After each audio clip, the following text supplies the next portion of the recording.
don't know, bad thing, disappointing thing. None of those highlights had anything to do with any of our teams. Oh, nobody played last night. Locally, regionally, in the stow. That we went with the top highlights of the night last night, and I got to tell you, those were all pretty good. They really were. I don't know. I still get excited when Francisco Lindor hits a home run.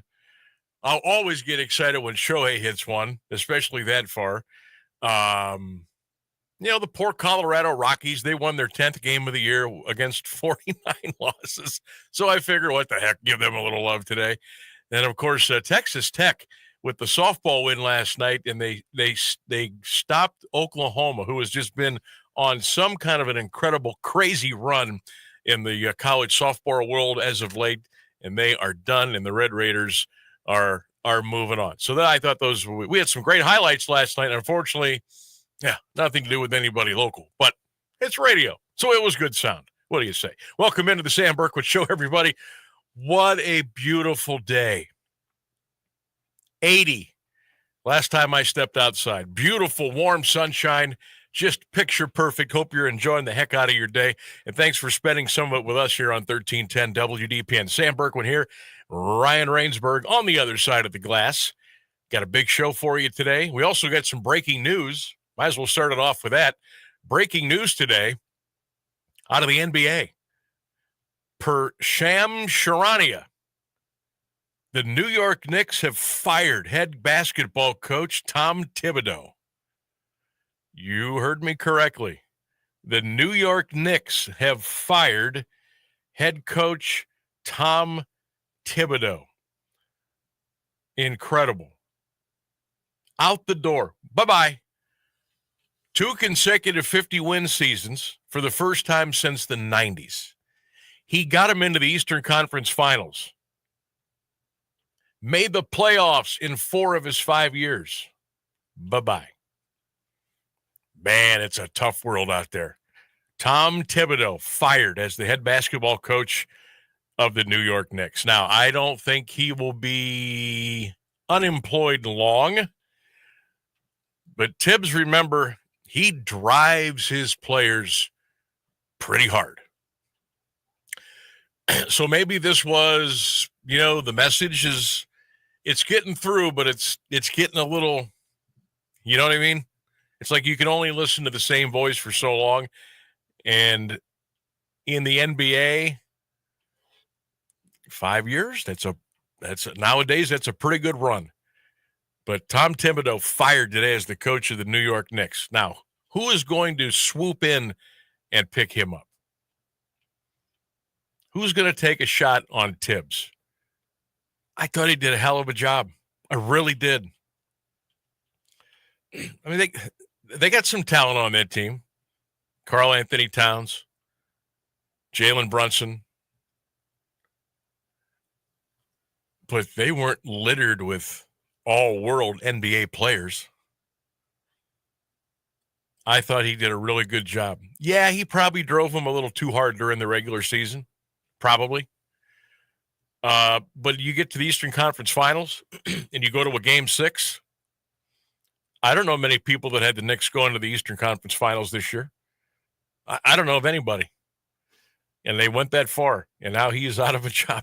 I don't think he'll be on the market long, but I'm interested to see which organization, what team, what ownership, what general manager wants to bring a guy in like Tom Thibodeau. Very strong personality. Like, he's going to put his fist down on the counter, and it's going to be his way. Who's going to jump into that? Who's going to sign up for that? Somebody will. 30 teams in the NBA. I'm not sure as of today how many are looking. And there may be a few here when the finals are over that guys get let go. I'll tell you what, if we didn't have Kenny Atkinson for the Cavaliers, and let's just say this was our last year. Forget about what happened. Let's just say this was the last year for JB Bickerstaff, okay? And Kenny Atkinson is He's out there, but he's not a part of the equation. We're looking for a coach. I'd probably bring Tom Thibodeau in. I noticed I didn't jump on it real quick, but I think I would bring him in. I think Tibbs is the kind of guy, in my opinion, I don't think you bring him in to take over a project. I think you bring him in to get you over the top. Apparently the Knicks don't think he's that guy. Apparently they think he's run his course and that's enough, and they want to bring somebody else in to take him to the next step. I don't necessarily think I agree with that, but I got to tell you, I was a little shocked today when this came down about 20 minutes ago. So the Knicks have fired Tom Thibodeau. They are looking for a new head coach. Now I want to know who they're going to bring in. And did this have something to do? I'm just throwing this out here. Did this have something to do maybe with some talks, maybe percolating behind the curtain of a trade? Perhaps for somebody like, I don't know, Giannis Antetokounmpo. Somebody like that. And maybe they are thinking about dealing a Jalen Brunson or a Karl Anthony Towns or something like that. Maybe Tibbs wasn't down with that. Maybe there was some smoke. And the ownership general manager said, okay, well, this is not going to work. Too much friction here. Tibbs, thank you. That's it. I'm interested to see what direction they go in. New York City, man, you better be ready to take a bite of the apple, or the apple will take a bite of you. I wonder who they're gonna. Is it a target search? Maybe. I wonder who they got their eye on. You usually don't fire somebody unless you've got your eye on somebody and maybe have even talked to them, in private. Interesting. 330-821-1310. Phone number to call, 330-821-1310 if you want to weigh in on the Knicks firing Thibodeau and who do you think their next head coach will be. We'll get a hold of one of our NBA guys tomorrow here on the Sam Bourquin Show, and we'll break that down a day before the NBA Finals begin between Oklahoma City and Indiana. That was interesting. Who are the Knicks going to go after? Takes a special kind of cat to coach in New York. It really does. I thought Thibodeau was kind of that kind of guy. Well, yeah, I think it worked out pretty well for them, but didn't quite get him over the hump. So he is out. Okay, coming up on the show today, we're going to talk a little Guardians Yanks game 1 in the Big Apple tonight. It'll be Tanner Bybee on the mound for the Guards. Game 1 of 3. They get tonight, tomorrow night, and Thursday. I believe tonight's game is nationally televised, if I'm not mistaken. I think it's on TBS. So if you want to watch the Guardians and Yankees tonight, TBS is your spot on the old TV. High school baseball today. We got a couple of coaches we're going to catch up with that are in the regional semifinals. Canton Central Catholic Crusaders coach Dan Massarelli will join us at 3:35 today. Central gets ready for their D5 regional semifinal over at Massarelli on Thursday at 5 p.m. They will take on Norwayne. We will also talk to Billy Gamble, the skipper of the Jackson Polar Bear baseball team. Billy joins us at 4:35 today as the Bears are also in a regional semifinal Thursday, and they will play at Thurman Munson Memorial Stadium. So that's the two coaches we will be talking to today, and we'll continue to let you know who's playing where and when because we have so many teams still alive. Kind of want to get that out there for you so you know where you may want to head and watch some great tournament action today. Our Sam Bourquin Show poll question of the day. And I'm getting so much feedback on this one today. And a lot of people, before they even answer the question, have said, hey, man, toughest question to date. Toughest question to date. I'm like, okay, good. That means we're doing our job. All right. Poll question of the day today. You can hit us up on X at AM 1310 WDPN. You can take the poll question there. You can drop a comment on Facebook, and you can also do it on the Q92 Radio Facebook page and YouTube channel. Here's the question. You've got one ticket to watch your team play in one game. Where are you going? World Series Game 7, the Super Bowl, NBA Finals Game 7, or the Stanley Cup Finals Game 7. Which game are you going to? You only have one ticket, and this is to watch, your favorite team play, whoever it is. Which game are you going to? A, World Series Game 7. B, the Super Bowl. C, NBA Finals Game 7. D, Stanley Cup Finals Game 7. Hit us up, 330-821-1310. If it's easier for you, you can text us with your answer at 330-924-7088. We are getting close to 100 responses already, and we will read these as the afternoon progresses.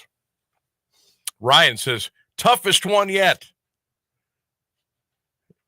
So he's going to go to them all, but in this order: Super Bowl, NBA Finals, World Series, Stanley Cup.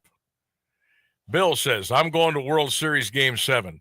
Ryan Foltz, he says, tough one, going to the Guardians, Game 7. Michael Lanzo, going to the Super Bowl. Matt McCollum, Super Bowl. Mary Jane, World Series Game 7. Jeff Haas says, I'm going to the Super Bowl, but if I had my choice, I would go to the Buckeyes game in the national championship. Now, since this was a Twitter poll, I only had 4 selections.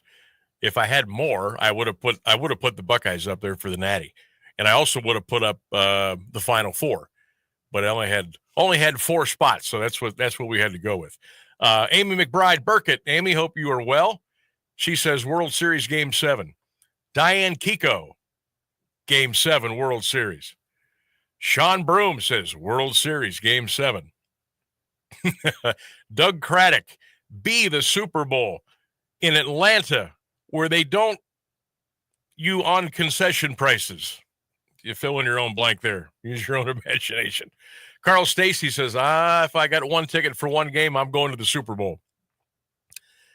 Kevin Andrews says, Guardians Game 7, no doubt about it. Kara says, Sammy, we're going to the World Series Game 7. Doug Parton, Stanley Cup Finals Game 7.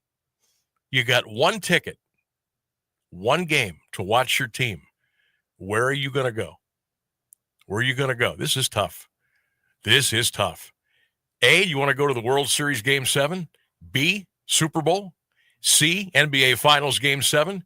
D, Stanley Cup Finals Game 7. The responses are pouring in all over social media. Make sure you check us out on Instagram, on Facebook, on X, on YouTube, and let us know where you want to go. I was looking at this list when I wrote it down, and I looked to see how many that I have been to. One. I was at the World Series Game 7, Indians and Cubs. Gosh, doesn't Indians just sound so much better than Guardians? I know. I've never been to the Super Bowl. I've been to the NBA Finals, but not a Game 7. And I have never been to a Stanley Cup Final. I would love to check all of these off the bucket list. I'd love to get to a Super Bowl with the Browns. I'd love to get to an NBA Finals Game 7.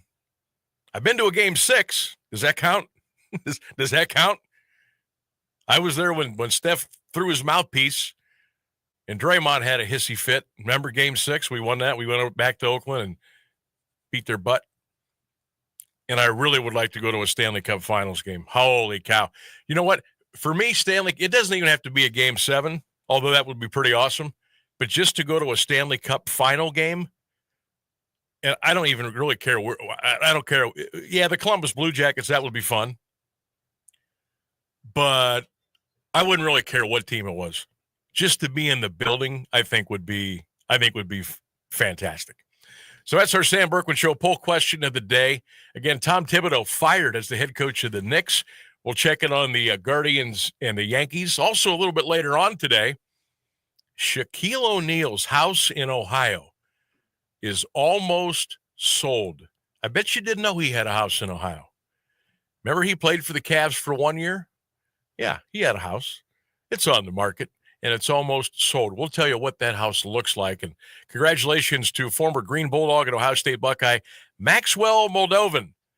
Again, he is going to get his ticket to play in the U.S. Open golf tournament at Oakmont next weekend. Congratulations to Max, and see if he can make a little run. We got some feelers out, reaching out to see if we can get Max on the show before he goes to the U.S. Open. So we got lots of stuff going on today. Stay with us, everybody. The Sam Bourquin Show just getting cranked up here on 1310 WDPN.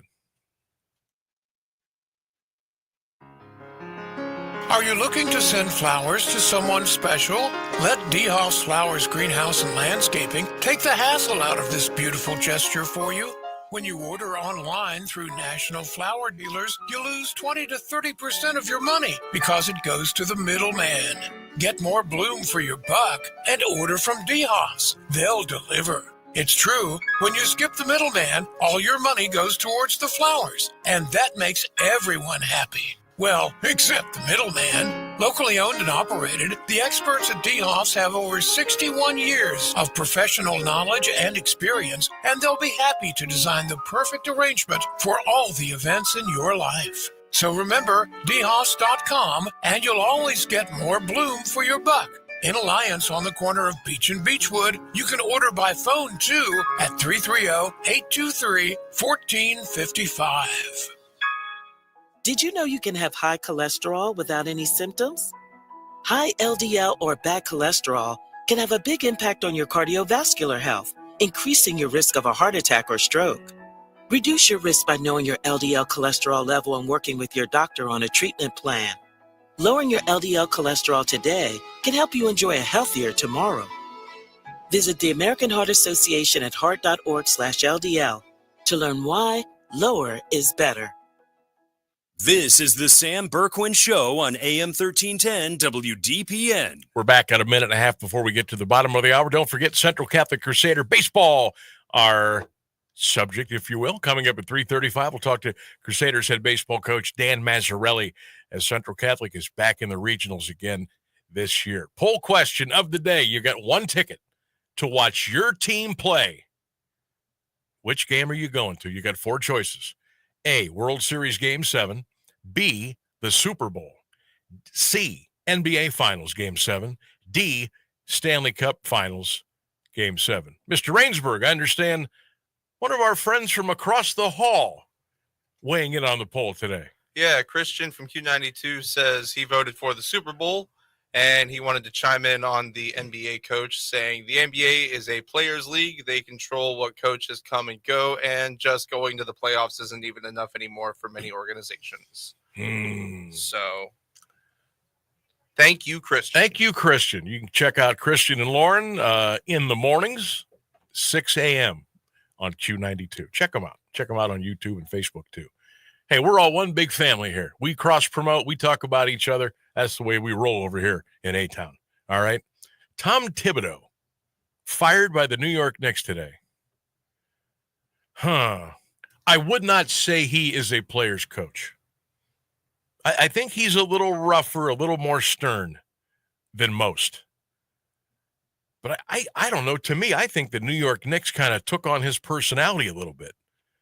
Brunson and some of those guys, just tough, lunch pail, hardworking. You know what I mean? But I'm a little surprised they sent him packing today. And I'm very interested to see two things. Where Tom Thibodeau lands, and B, who do the Knicks hire? Who do they go after? I mean, who's really out there? Michael Malone, former coach of the Denver Nuggets. I could see that happening. Buck from Louisville is saying Jay Wright should be the next coach of the Knicks. Jay Wright. God, you know what? I wanted Jay Wright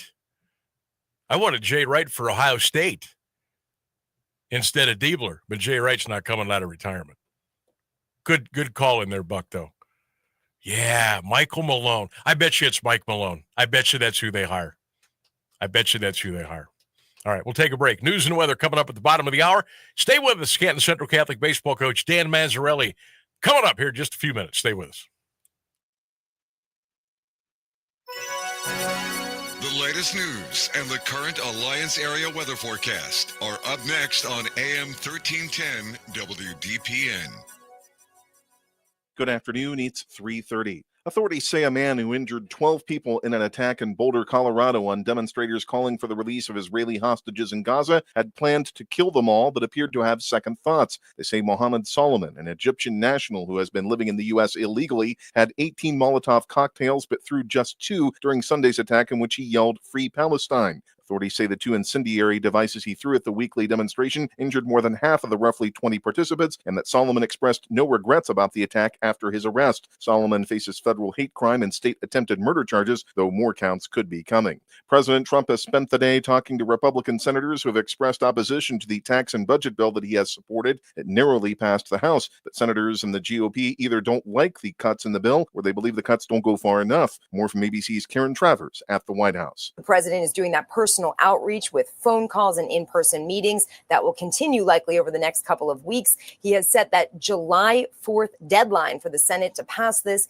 get it back to the House, have the House pass it, and then get it to the president's desk for his signature. That is a very ambitious timeline. A man who identifies himself as New Orleans jail escapee Antoine Massey released videos on social media while still on the run from authorities that led to a police raid that failed to recapture him. A senior law enforcement official says authorities were so convinced about the authenticity of the videos that they carried out a search late Monday of a New Orleans home in which they believed they were filmed. The official said Massey was not at the residence, but authorities did locate some clothing they believed he wore during the filming. The official spoke on condition of anonymity because he was not permitted to publicly discuss the investigation. Newark Mayor Ras Baraka is suing the federal government after an incident in which he says he was unnecessarily arrested for visitation of an immigration detention facility. Baraka's suit targets the interim U.S. attorney in New Jersey and alleges that his arrest was malicious. Baraka says he's seeking punitive damages after the May 9th incident and pushes back on the notions that he was forcibly resisting arrest or making a scene at the ICE detention facility. All of that is false.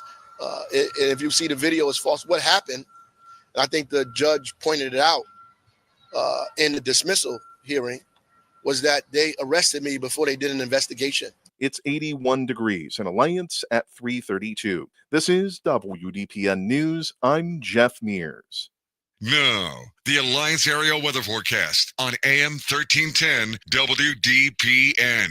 Sunshine this afternoon, however, widespread haze from Canadian wildfires remains in the picture, a high near 81. Hazy conditions linger on into the evening hours. Skies will see some clearing with a low dipping to 63, and the smoky conditions remain part of the forecast for Wednesday. Sunny skies and a high around 84. That's your AM 1310 WDPN weather. Music and intelligence for your life. No matter what anybody tells you, words and ideas can change the world. I'm John Tesh, and we couldn't be happier about bringing you intelligence for your life every day. We have a room full of researchers gathering the information and ideas you need to make your life simpler and better, and to make you the smartest person in the room. Join me for Music and Intelligence for Your Life, 10 to 3, Monday through Saturday, only on AM 1310 WDPN. You heard it on the John Tesh Radio Show. The Canton Greek Fest returns June 5th, 6th, and 7th, 11 a.m. to 11 p.m. each day, featuring indoor and outdoor dining, the St. Haralambus Hellenic dancers, cooking demos, kids' playground, wine tasting, drive-through, and so much more.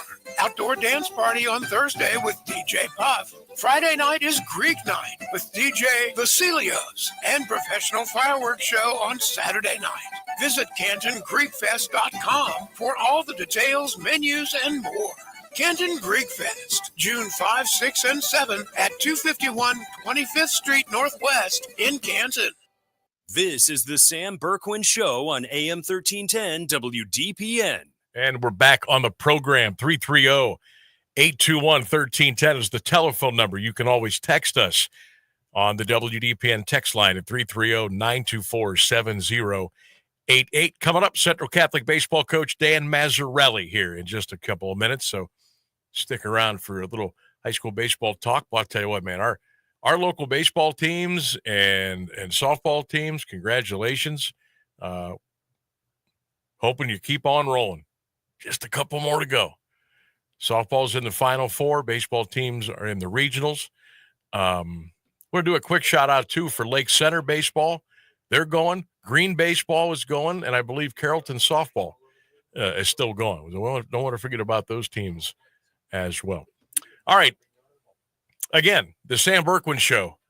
Poll question of the day. You got one ticket to watch your team play in one game.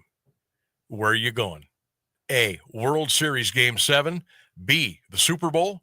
C, the NBA Finals Game 7. Or D, the Stanley Cup Finals Game 7. Drop us your response to the Sam Bourquin Show poll question of the day on all of our social media platforms. You should all go get in at 330-821-1310. All right, we are riding the wave. Our local teams are on fire. Baseball, softball, you name it, they're doing it.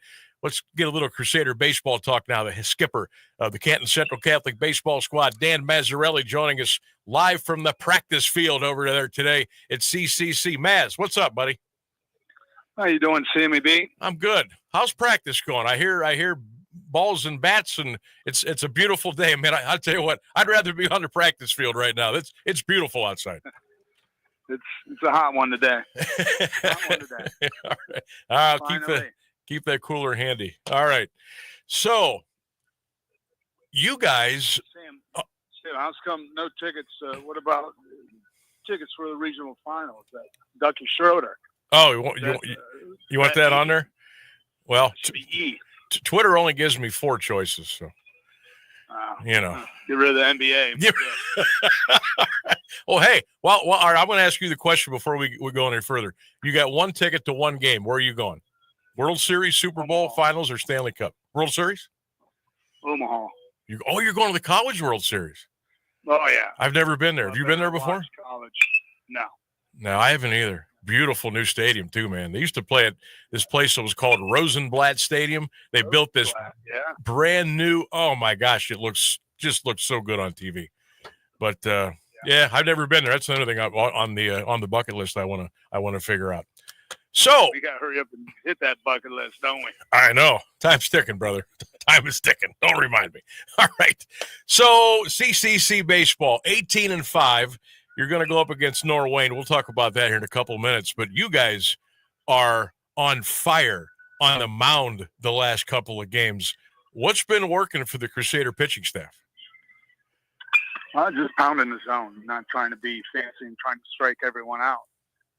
They're using their defense. Our defense has been pretty solid behind them, so that's been helpful, and the pitchers are trusting in the defense. But them pounding the zone and not walking anyone and giving freebies away really helps. You know, between talking with you, Billy over at Jackson, Coach Whitaker over at Perry, Coach Frisbee at Glen Oak, one thing has been in common from everybody. Every coach to a T has said, our pitchers are throwing strikes. And I'm like, yeah, that's where it all starts, right? Oh, yeah, that's where it all starts. And it doesn't matter how hard you throw. Everyone's all in the matrix and the numbers and all that. And, we're not really into the numbers. Can you throw strikes or can you not? That's the key. Keeping guys off balance, that's been working for us as well. And if you can do that, you don't have to throw 95, 98, throwing heavy balls and all that garbage. Just pound the zone, get them off balance, and you'll be fine. Throw 70 poo. Who cares? Yeah, and you got 8 guys out there behind you trying to help you out. Yep. So that's the name of the deal. So Clearview and Warren Champion, those were, I don't want to say easy, but 11-0, 10-0. And then Triway comes in with that pretty gaudy record, pretty good baseball program, and you shut those guys out 3-0. What was that ball game like in a capsule for you? That was pretty intense. That was more like a regional feel, to be honest. Mm-hmm. They were kind of a stumbling block for us the last couple of years. So our guys were really hyped and really pumped up to play, and they came out on fire right out of the gates. So the emotions were high on both sides. But us getting out on top first, I think, really helped and got momentum going our way. we knew if we could get a couple runs for Nolan Bunner, then we'd be just fine as long as we limit them to 3 outs. And you guys seem to have been doing that lately. You're not giving teams the extra out. You're making the routine play. And every once in a while, I guess, if you have to, you make that spectacular play if it presents itself. But talk about your defense and how fundamentally sound that it looks like they have gotten game by game. Yeah, they've improved so much from day one to now. Not trying to be too fancy, not trying to do too much, just make the routine play. Get the lead runner on when the opportunity shows itself. They just been playing smart baseball, a lot better, communicating on the bunts and little things like that, and having a solid infield, solid middle, veteran infield. We got 2 seniors and 2 juniors in the infield. It's been spectacular, and the outfield has just been extraordinary behind them as well. Kind of got some young guys out there mixed in with some older guys, depending on who's pitching, but they just been doing a great job defensively, and I think our fielding percentage is around 970 right now. So, for a team that's pretty good, so we're pretty happy with that. That's real strong. Dan Massarelli is our guest, the skipper of the Canton Central Catholic Crusaders in the regional semifinals over at Ducky Schroeder Field in Massillon. Thursday, first pitch at 5 p.m. They'll take on Norwayne. Maz, I know you guys played green yesterday, just to kind of keep things loose and keep things going. You win 5-3. What kind of approach did you guys take to that game in preparation for the must-win coming up against Norwayne? Well, we went into the approach where we wanted to get a couple of our arms, a couple innings that we know that would be coming into the ball game. We let a lot of the main guys stay in to get a couple at bats, and we started substituting. But being Stark County, we still wanted to win. Mm-hmm. In the Federal League team, we still wanted to win. They went out there. They obviously they kept asking me, "Are we scrimmaging? Is this game counting?" Yeah, sure, it counts. We're on the field. It counts. We're going for a win. And so they went out there, and again, they jumped out early, and which was huge. It's been huge for us. The last couple of games we played, if we jump out on early, rely on the pitching staff to shut it down. Formula has been working, so been really happy with the guys and their attitude and keeping the momentum going. And they didn't go in there. They wanted to win as well. Being a smaller school, playing a Fed team, they wanted to win. I mean,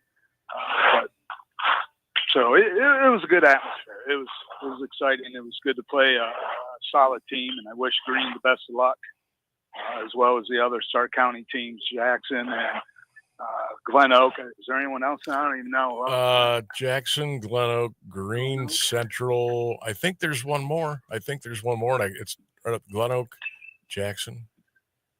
I'm forgetting one, but I know. Well, let's see. Green, you mentioned. Oh, Hoover. Hoover's still playing. Hoover's still playing. Yeah, still in it. Yeah. So, I don't get the paper anymore, and I don't go online because I hate computers. So I don't know. I'm not following too much. Well, whatever you need, I'll tell you. So you mentioned Nolan Bunner, who's just been incredible. Austin Coy, I saw 7-2 and an ERA of just over 2. Bunner's ERA is actually under 1. What has Austin been bringing to the table for you in his appearances this year? Austin's big help.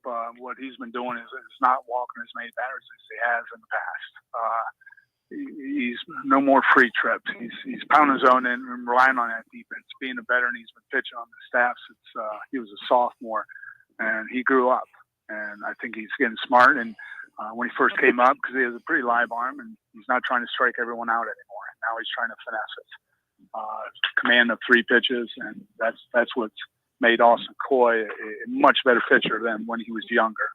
And he has no emotion out there, which is huge in pitching. Mm-hmm. Never flinches ever out there. If someone makes a mistake, he doesn't care. He goes right after the next guy. So the maturity level of what he has accomplished in the last 3 years is extraordinary, and I think that's really helped his game.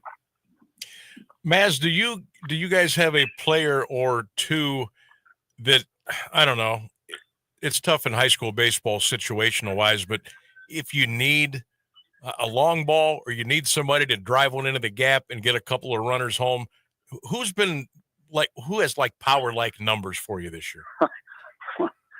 It's funny I say that. That's because I was looking at some numbers the other day, and Luke Spittler, junior third baseman for us, his numbers are up there.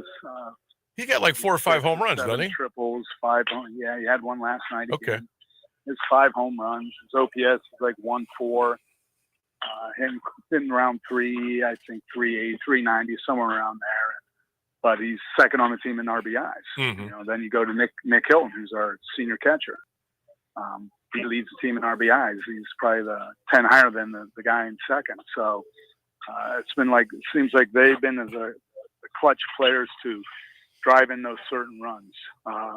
And oddly enough, even we have that in the bottom of the order as well, with Jeremy Early, a senior, and the freshman Brock Bourquin. Brock Bourquin seems to get a clutch hit every time we need one.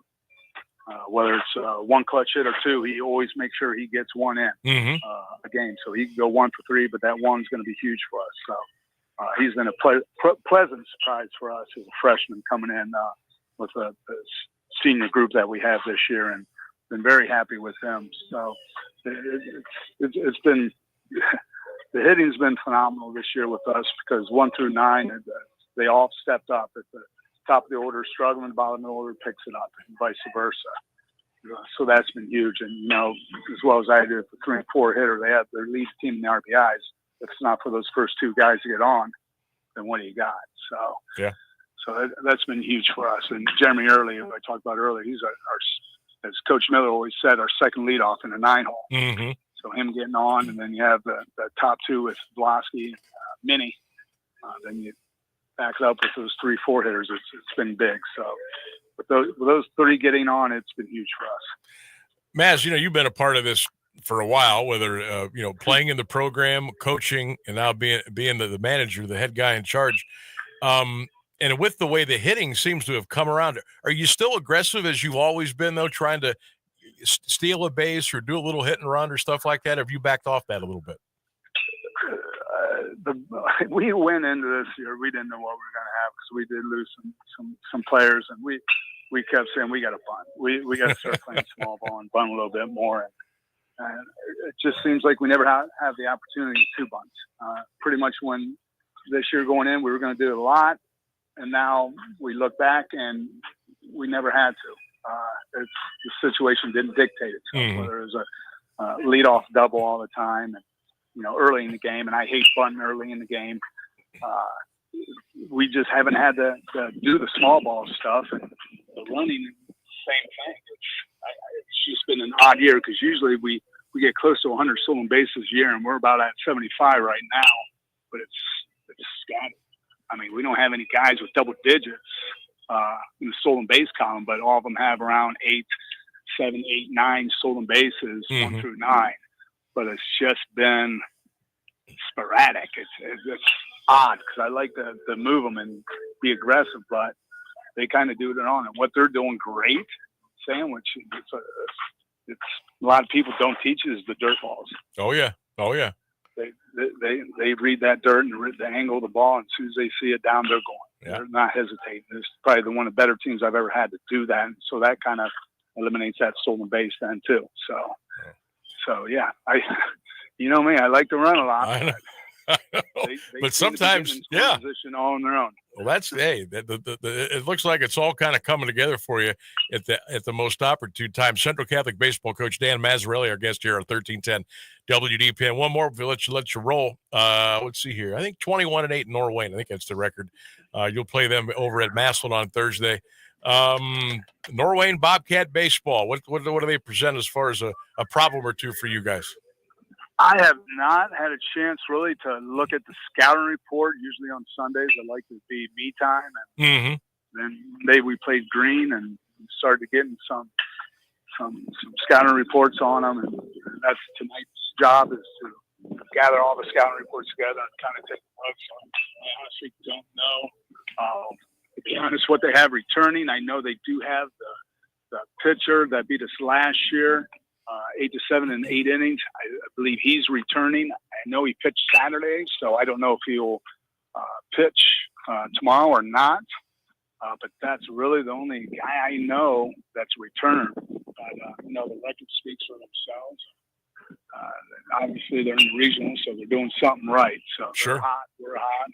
It's going to be a dogfight. That whole regional is going to be a dogfight. These 4 teams that are in it have earned it. They're tough. Yeah, Mooney and who else? What's the other team in your bracket?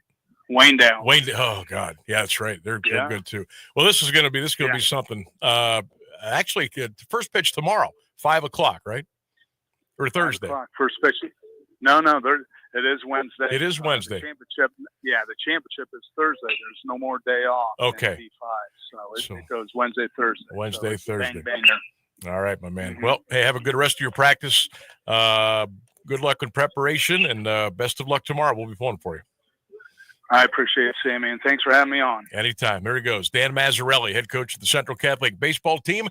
Crusaders in Norwayne tomorrow at 5:00 at Massillon's Ducky Schroeder Field, Division 5 Regional Semifinal. We'll see if the crew can keep it rolling. We'll take a break on 1310 WDPN. We'll come back. Stay with us.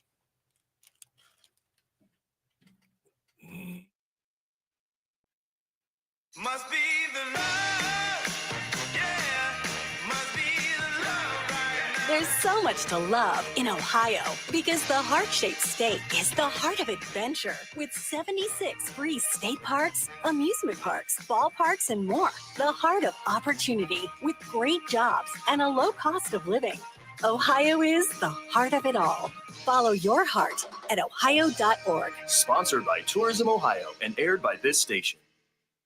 Standing at the edge of a rocky shore, you breathe in the cool, salty air, watching the sun disappear on the horizon. Across the globe, someone begins their day along a sandy beach, listening to the rhythm of the crashing waves. You each envision a world beneath the water, vibrant life in every imaginable form. Now, imagine it's all gone. What was once a place of wonder and beauty is now a dull, lifeless wasteland. Food, jobs, medicine, all gifts from the ocean, all gone. Time is running out to protect our oceans, and without our love, everything the oceans provide can and will disappear. It's our choice. Love it or lose it. Help protect our oceans. Visit World Wildlife Fund at wwf.org/love. We're with Bridget, whose husband won't be home for months, and whose daughter is due any day. We're with Mike, who's leaving home to protect his family and yours. We're with all service members and their families who need community, connection, and maybe a bit of magic. Are you with them? Learn more at uso.org today. This is the Sam Bourquin Show on AM 1310 WDPN. Thanks to Canton Central Catholic coach Dan Massarelli, talking a little Crusader baseball with us today. Don't forget Central Catholic tomorrow against Norwayne, 5:00 in Massillon at Ducky Schroeder Field. That's a Division 5 regional semifinal. 5:00 tomorrow, and best of luck to the Crusaders against Norwayne tomorrow. Don't forget, we'll talk some Jackson baseball with Billy Gamble. He'll be joining us to talk a little Polar Bear baseball this afternoon, and he will be coming up at 4:35 here on 1310 WDPN. Of course, you can check us out on all of our social media platforms on X, AM 1310 WDPN, on the WDPN Facebook page, and the Q92 radio Facebook page and YouTube channel. Listen, watch, interact, and enjoy. Sam Bourquin Show poll question today. You got one ticket to go see one game with your team. Where are you going? A, World Series Game 7. B, Super Bowl. C, NBA Finals Game 7. D, Stanley Cup Finals Game 7. Hit us up on our Twitter at AM1310 WDPN on X. Polls right there. Check it out. Right now, we are tied World Series Game 7 in the Super Bowl, each with 35%. Stanley Cup Game 7, 18%. NBA Finals Game 7 coming in at 12%. Also getting some great feedback today on Facebook, AM 1310 WDPN, also the Q92 sports page on Facebook as well. I think I almost answered my question earlier today, but now I'm trying to remember. I don't know if I did or not. I talked about bucket list. I've been to a World Series Game 7. I've never been to the Super Bowl. I've never been to an NBA Finals Game 7. I've been to a Game 6. I haven't been to a Game 7, and I've never been to a Stanley Cup game. So which one of those three, because I've got 3 left. Well, I got to tell you, I don't know. Outside of the end result, I don't think I could do better than the Cubs and Indians in Game 7. Now, it didn't end the way we wanted it. But I don't know. That bar was set pretty high. So do I want to do Browns in the Super Bowl? Do I want Cavs, NBA Finals Game 7? Stanley Cup, I guess it would be cool to see the Blue Jackets in a Game 7. But because I've never gone the NHL route, especially in a Stanley Cup final, I don't think I would care who was playing. To me, if it could be the LA Kings and the Minnesota Wild, I wouldn't care. I think I would just want to be in the building, right? We've always heard how fascinating Game 7s are in the NHL. And if it's a Stanley Cup final, and if it goes over to, oh my God, get the defibrillator out. I probably wouldn't be able to make it. That would be phenomenal. Matthew DiGiacomo. Matthew, hope you're well. He says, Sammy, give me World Series Game 7. Dan Neary says, Stanley Cup Finals Game 7. It's not even close. Reese Gadone says, World Series Game 7. Brian Heckathorn says, Sammy, I'm going to the Super Bowl. Let's see here. Tommy Michaelides, close between the Super Bowl and Game 7 World Series. Just because they are light years away, and it would be surreal if it ever happened, I'll go with the Super Bowl.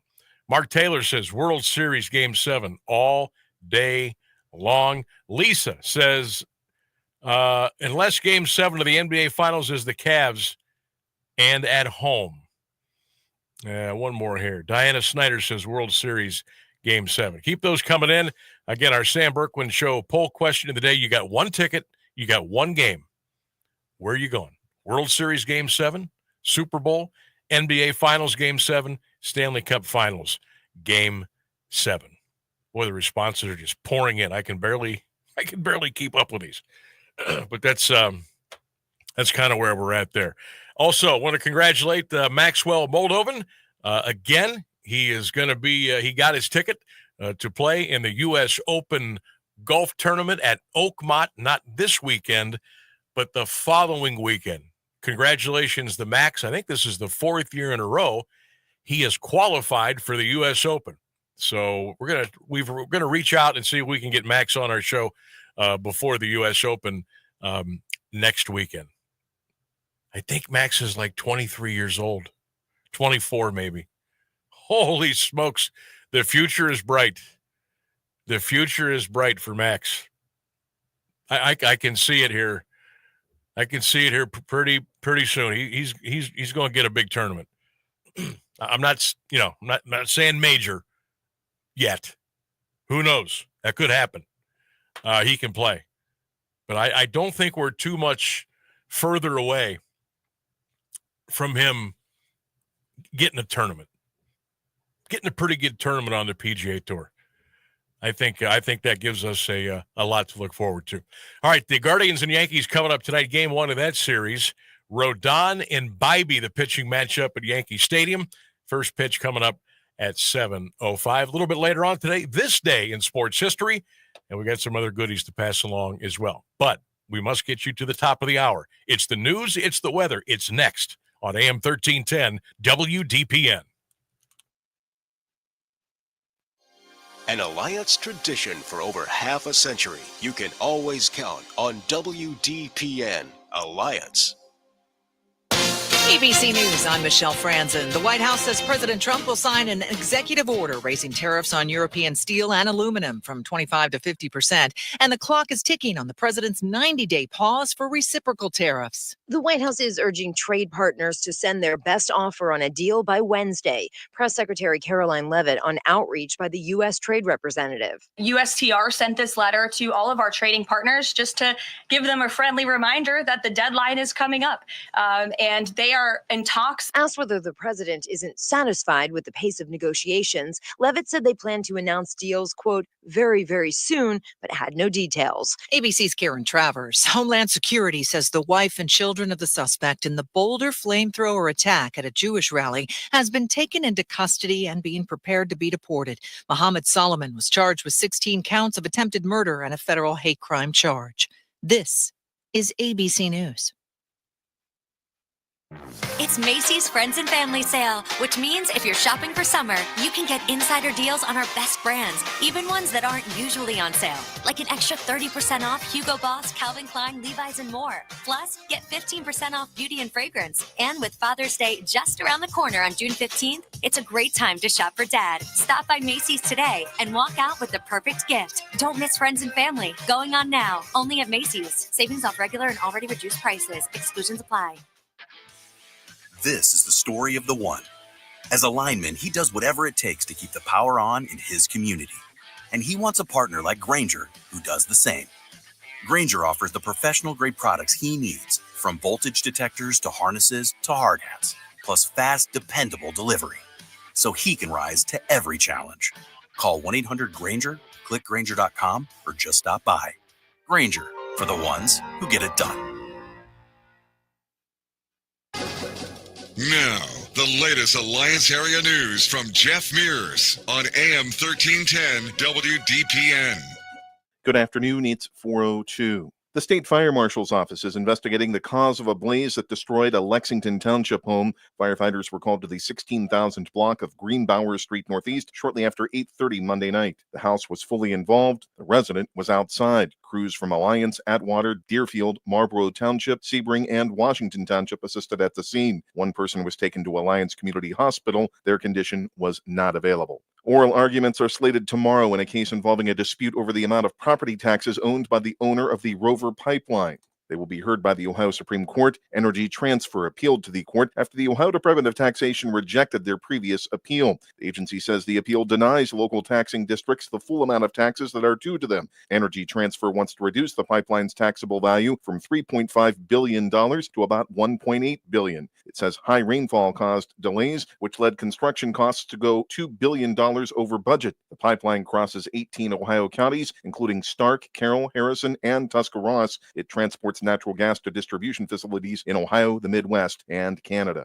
Members of Alliance City Council are growing impatient with the cleanup of the former site of the McCaskey Register Company. They expressed their concerns during Monday's meeting. Demolition of the vacant South Union Avenue property began in 2021. Law Director Caitlin Wire says the administration will issue a notice to owner Marshall Land Company to finish removal of debris within 10 days. The city hasn't been able to cite the company for violations because it hasn't always been clear if demolition work is complete. Louisville City Council Monday held an installment and swearing in for the new police chief. WDPN's David Schur reports. Rachel Carasello, whose varied law enforcement background includes working with the FBI Task Force, the Stark County Probation Office, Kent State University's police, 12 years in Louisville as a police officer, and school resource officer. In other action, Council agreed to place a gas aggregation proposal before the November 4 voters, directed Finance Director Matthew Bubb to establish a fund to account for and disperse monies until certain conditions are met. The Youngstown Catholic Diocese says it has arranged the sale of the St. Joseph Care Center in Louisville. The sale was finalized Saturday to Stark County-based Lemon Dehoff Acquisition and Holding Company. Terms of the sale were not released. St. Joseph was established as a hospice in 1927 and includes a 60-bed skilled nursing facility. 19 of the beds are dedicated to a wellness center for rehabilitation. It also includes a 49-unit assisted living facility, 18-bed memory care unit, and a 66-unit independent living facility. The diocese says the center will continue to provide care and endorse the organization's Catholic identity. Canton City Council has taken the final step to place a replacement parks and recreation levy before voters. Lawmakers approved a measure putting the tax on the November ballot Monday. The 5-year $4.5 million levy would take the place of the existing tax, which expires at the end of next year. The new tax would generate $6.3 million per year. The current levy raises $4.1 million annually. The owner of a $100,000 home would pay $158 per year, or $65 more than under the current tax. The repository reports the Parks and Recreation Department has seen rising expenses. Mayor William Shearer says the department has worked at the same level of funding since 2014. A recently unearthed document appears to support allegations that medical providers were told not to diagnose illnesses related to exposure to chemicals in the 2023 East Palestine train derailment. Healthcare providers had denied receiving such a clinical guidance letter from the Centers for Disease Control and Prevention, but News Nation reports it obtained a copy of the document. The existence of the letter is one of the accusations laid out in a lawsuit filed earlier this year in Franklin County Common Pleas Court by Justwell Law on behalf of nearly 800 plaintiffs. The CDC allegedly conspired with Mercy Health to deny plaintiffs medical care. The CDC is not a defendant. The suit names 52 defendants, including Mercy Health and Norfolk Southern. A Struthers woman found guilty of promoting prostitution is appealing her conviction and sentence. 42-year-old Shanika Simmons was arrested in August 2022 after police said she met in East Palestine with an undercover agent posing as a buyer of sex online. She was convicted in July 2024 and sentenced last month to 1 year in prison. Simmons also was designated a Tier 1 sex offender. She was given credit for 58 days served in jail. Simmons' attorney filed the appeal with the 7th District Court. A man is in the Trumbull County Jail charged with rape. 52-year-old Charles Schultz of Weathersfield Township was arrested and booked Monday. The alleged incident occurred in August 2024. Details were not available. A warrant was issued in April. Schultz was arraigned today in Niles Municipal Court. He's being held on $1 million bond. A preliminary hearing is set for Monday. Warren police are investigating a fatal crash. It happened Monday night at North Park Avenue and Comstock Avenue Northwest. Police say a man was riding a motorcycle northbound on North Park when it struck an eastbound pickup around 6:20. The man was ejected from the bike. He was transported to St. Joseph Health Center, where he later died of his injuries. It's 80 degrees in Alliance at 4:07. This is the local edition of WDPN News. The forecast is next, a service of Canterbury Villa of Alliance. I'm Jeff Mears. This WDPN weather is brought to you by Canterbury Villa of Alliance, where your loved ones become family. Schedule a free visit today by calling 330-821-4000. Here's the latest forecast on AM 1310 WDPN. Sunny skies for the remainder of this afternoon. However, widespread haze from Canadian wildfires remains in the forecast, a high of 81. Smoky conditions linger on into the overnight. Otherwise, mostly clear, a low down to 63. Widespread haze again Wednesday, sunny and a high of 84. That's your AM 1310 WDPN weather. Send your loved ones to a place that cares and a place that they can trust. They'll find a place that feels like home at Canterbury Villa in Alliance. They will provide the highest level of care to their residents when it comes to skilled nursing, rehabilitation, long-term care, and Alzheimer's care. At Canterbury Villa, your loved ones become family. Located on Freshley Avenue, schedule a free visit today by calling 330-821-4000 and ask for Samantha Nutter. At Canterbury Villa, they walk the talk. Live from the AM 1310 WDPN studio, it's time for live and local sports talk. It's the Sam Bourquin Show. I'm ready. Give the show a call at 330-821-1310. Good call, meatball. Watch the Sam Bourquin Show on the AM 1310 Facebook page, the Q92 YouTube page, and on X. This is the Sam Bourquin Show on AM 1310 WDPN.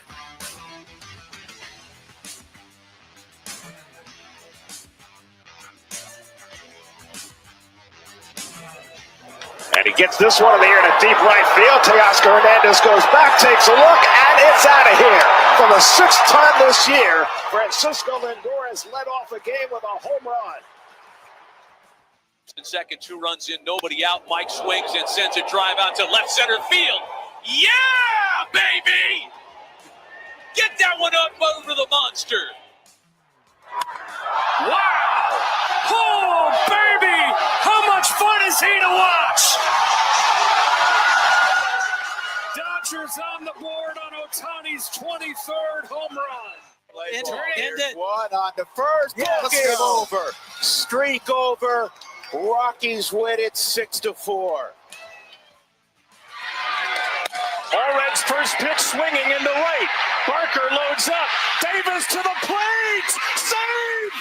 Texas Tech has done it. They end the greatest dynasty in college softball history. Good stuff last night. MLB College World Series softball. Good stuff. Let's get some good stuff tonight in New York. What do you say? Hey, Guardians and Yankees, 7:05 first pitch. A game is on TBS tonight. It's a nationally televised game between the Guardians and the Yankees. Come on, Tanner Bybee. Throw strikes. I want 6 innings tonight. You tell them. Here we go. Tanner Bybee's line. This is what I'm calling for tonight. 6 innings. 1 run. 5 hits. 5 strikeouts. 2 walks. And I'm going to predict he will hit a batter. Can I get odds on that right now in FanDuel? Tanner Bybee hits a batter tonight. I'm sure you can parlay that. I'm in. I don't have time to look it up right now. Any of my degenerate friends want to do that for me? Tanner Bybee will hit a batter tonight. Book it. I'm telling you right now, that's what's going to happen. Welcome back to the Sam Bourquin Show, hour number 2, 1310 WDPN. You can listen to us on the stream, AM1310WDPN.com. You can watch and listen on the Q92 Radio Facebook page, the Q92 Radio YouTube channel. You can also listen to us on X and Facebook on the WDPN social media platform. Okay? Poll question of the day on fire. Where are the fire emojis at today? Question of the day. You get 1 ticket to go to 1 game to watch your team. Your 4 choices: A, World Series Game 7. B, the Super Bowl. C, NBA Finals Game 7. D, Stanley Cup Finals Game 7. Check it out on X, AM1310 WDPN page. Get your vote in. You can also check it out on the WDPN Facebook page as well. Or you can comment on the live stream on our video on Q92 Radio, Facebook, and YouTube. Where are you going? You got 1 ticket to watch your team play 1 game. World Series, Super Bowl, NBA Finals, Stanley Cup Finals. All Game 7s, by the way. It's a tough question. It's a tough question. Thanks to Dan Massarelli, Canton Central Catholic baseball coach, joined us in the 3 o'clock hour. We're going to talk some Jackson baseball with Billy Gamble coming up at 4:35 today as the Bears are back in the regional semifinals as well. Good luck to all of our area baseball and softball teams who are still rolling. We are behind you. We are pulling for you to bring home that hardware. Now, I was just talking to Johnny Bozica. We're out in the parking lot, catching a little quick suntan. And we said, can you imagine the crowd Thursday at Thurman Munson Stadium if it was a regional championship for boys baseball, Glen Oak versus Jackson? First pitch will be at 5 o'clock. If Glen Oak and Jackson both win tomorrow, they come back to Munson on Thursday for the regional championship and a right to go to the state Final Four. Oh, I wish I hope that happens. Selfishly, you're going to get one team through. You're going to get a Stark County team through to the Final Four. Obviously, one's going to have to lose. How many people do you think would show up for that game? Let's think about this for a minute.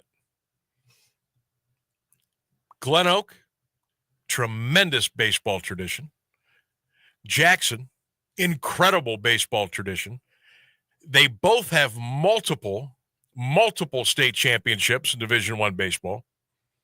Tremendous coaching, tremendous players, great programs, great community support, big schools. Now couple that with a beautiful day. It's going to be in the 80s on Thursday. It's going to be sunshine all day. Wherever you happen to live, I'm going to say it's going to be no longer than at longest 15, 20-minute drive. And that's for people that are spread out all over the county. If you live in Jackson, you live in the Glen Oak district, take you 12, 15 minutes to get there, if that. Beautiful day, 2 powers going at it for the right to go to the state tournament. How many people you think show up for that game? How many people do you think would go to that game? You got your Jackson people, you got your Glen Oak people, then you got all of Stark County, and I bet you could get a few from just, Northeast Ohio to come watch that game. I think you would get, I hate to overestimate, nice day, 2 big schools, everything on the line. And I'm going to say 1,500 at least. Maybe. All right, I'm going to go 2,000. That's probably a little bit high. All right, I'm going to say 1,750. Screw it. I'm going to go in the middle.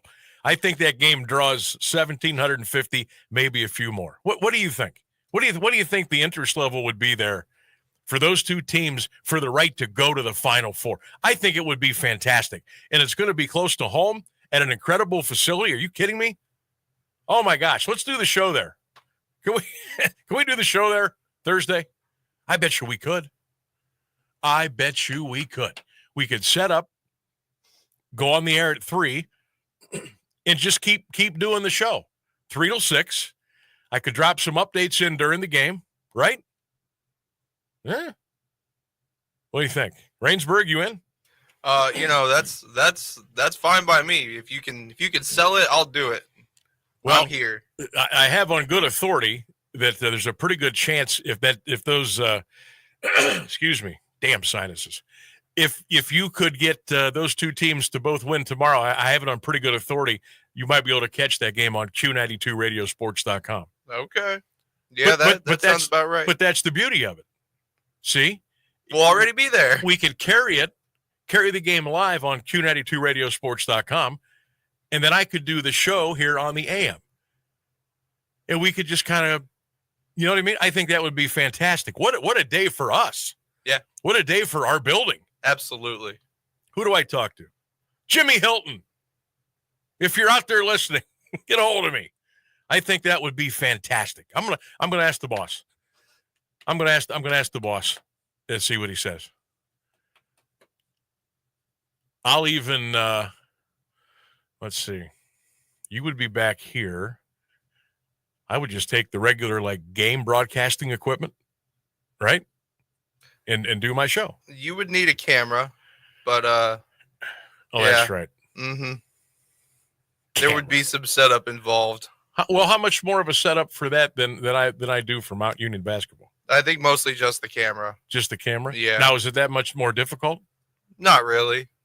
What does that mean? Not really. Remember who you're dealing with over here.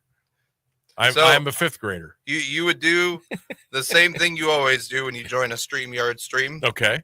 Just with the camera plugged in, so you got to make sure that's enabled, and then make sure the shot doesn't look too terrible. Well, which is, that's pretty common sense stuff. But it's me in the shot. I mean, what do you want? Yeah, make sure you're in the shot, maybe some background stuff. Figure it out. Well, I think I would like to do that. We'll see. Anybody else think that would be pretty cool? I think it'd be cool, but it's above my pay grade to say yes to that. Oh, mine too. I'm just throwing it out there. I am planting the proverbial seed over the air. I work here. I will do my job no matter what it is. All right. Maybe not that general, but you know what I mean. I'm gonna see if we can do that. If we can, awesome. If not, I'll throw a temper tantrum for 15 minutes and that'll be okay. All right, phone lines are open. I'm serious about that. 330-821-1310 is our telephone number. 330-821-1310. Sam Bourquin Show. Poll question of the day. You got one ticket to go see your team play in one big game. World Series Game 7, the Super Bowl, NBA Finals Game 7, or Stanley Cup Finals Game 7. Don't forget, Jackson baseball coach Billy Gamble coming up here in about 15 minutes. We'll take a break. We'll come back with more on the Sam Bourquin Get Together. AM 1310 WDPN. You've always enjoyed an active lifestyle, hiking with family, resort vacations, the occasional trip to the spa, and nights out with friends at your favorite restaurants. You want and need your lifestyle to follow you into your retirement years. Now, imagine a place with peaceful surroundings, resort amenities, and easy access to city life. It's just around the corner at Copeland Oaks. Copeland Oaks has earned a reputation as more than a retirement destination, but also a place to call home.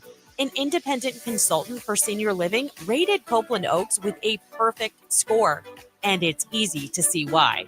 Maintain your lifestyle on the beautiful Copeland Oaks campus with all the amenities you love, and if you need it down the road, assistance is there.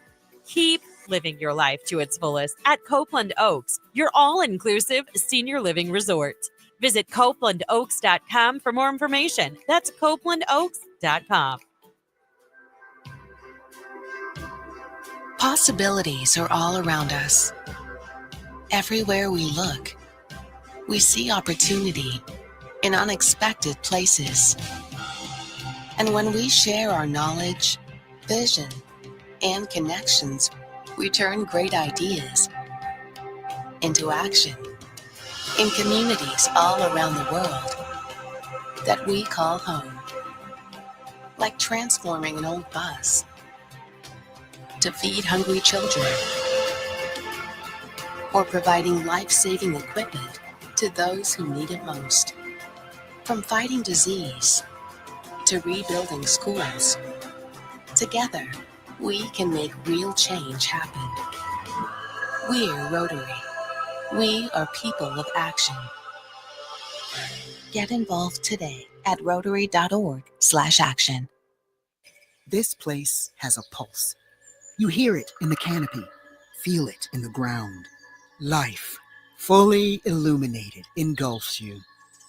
From the birds singing in the treetops above to the tiniest insects in the soil below, you take a deep, cleansing breath, filling your lungs with the essence of the forest. Now, imagine it's all gone. Healthy, life-giving forests reduced to nothing. No singing birds, no lush canopy, and water and food in short supply around the world. Time is running out to protect our forests, and without our love, they can and will disappear. It's our choice. Love it or lose it. Help protect our forests. Visit World Wildlife Fund at wwf.org/love. This is the Sam Bourquin Show on AM 1310 WDPN. And we are back. Phone lines are open at 821-1310, 330-821-1310. Again, Jackson baseball coach Billy Gamble coming up here at 4:35 this afternoon. If you missed it at the beginning of our show, we had breaking news from the NBA. Tom Thibodeau has been fired, whacked, taken out. I can't believe it. The New York Knicks fired Tibbs today after he took them to the Eastern Conference Finals. And he got him to a Game 6 against Indiana. Fired him today. And I sat around for a couple of minutes thinking, who would they go get? Who would they go get? And I made it so much more difficult than it needs to be. I think they go get former Denver Nuggets coach Michael Malone. I think it's that easy. Obviously, their people have to talk to his people and work things out financially and all the other stuff. Would there be a better fit for the Knicks than Mike Malone? I don't think so. I mean, who else is out there that could come right in to New York and take over a team that went back-to-back 50-plus wins 2 years ago and got to the NBA's Eastern Conference Finals and went to a Game 6 against a darn good Indiana team? Who else is out there?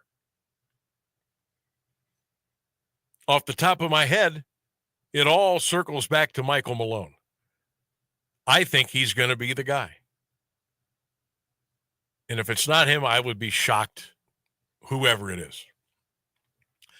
Also lately, kind of staying with the NBA here till we get to the bottom of the hour, some crazy talk about possible trades for the Cleveland Cavaliers. There's some crazy talk out there for the Knicks. Unloading, Brunson and Cat to bring in like Giannis from Milwaukee and some other parts. I saw this one the other day. This was a 3-team possible deal between the Cavaliers, the Lakers, and the Sacramento Kings. Now, follow me on this here. Sacramento would get Darius Garland, Dean Wade, and Shake Milton, whoever Shake Milton is.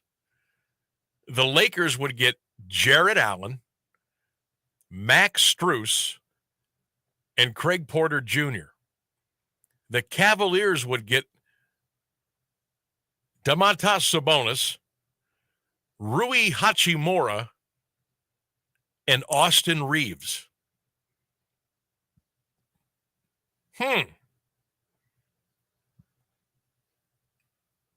I might give that a look.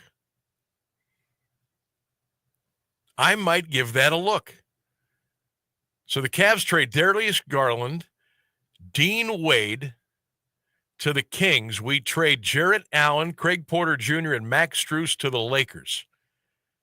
In return, from the Kings and Lakers, we get Sabonis from Sacramento, and we get Rui Hachimura and Austin Reeves from the Lakers.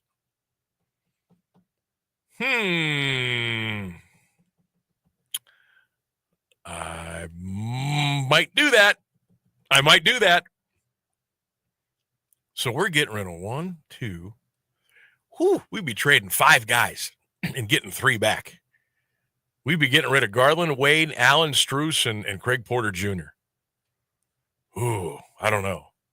I like Sabonis' game. I like Rui, and I think Austin Reeves is just kind of scratching the surface right now. I don't think that would happen, but that was just one of the trade rumors that I've saw being floated around the last couple of days. If the Cavaliers are going to make a move or two, who would be the first guy to go? Would it be Allen? Or would it be Garland? If we move Dean Wade and Porter Jr. and Max Strus, doesn't bother me. And it really wouldn't bother me if we unloaded Allen or Garland, if we got some good stuff in return. And look, would that break up the chemistry a little bit? Of course it would. Those 5 guys that would no longer be on the Cavaliers that I just mentioned in that trade possibility, they would be missed. That would be a little of a chemistry killer. It would be. But at the end of the day, you're trying to what? You're trying to win the whole thing. You're trying to get there. For crying out loud, get out of the second round. I kind of like that deal. I might entertain something like that. We'll see. By the way, the NBA Finals don't start until Thursday night. Game 1 Oklahoma City hosting Indiana. Tip off a little bit after 8:30 in Oklahoma City. NHL Stanley Cup Finals start tomorrow night. The Panthers and the Oilers in Game 1. All right, news and weather coming up here at the bottom of the hour. On the other side, we'll talk Jackson baseball. Head coach of the baseball Polar Bears, Billy Gamble, will be on here on the Sam Bourquin Show. Hang out with us on a beautiful Tuesday, 1310 WDPN, and we're streaming live all over the world at AM1310WDPN.com. Here's the latest news on AM 1310 WDPN.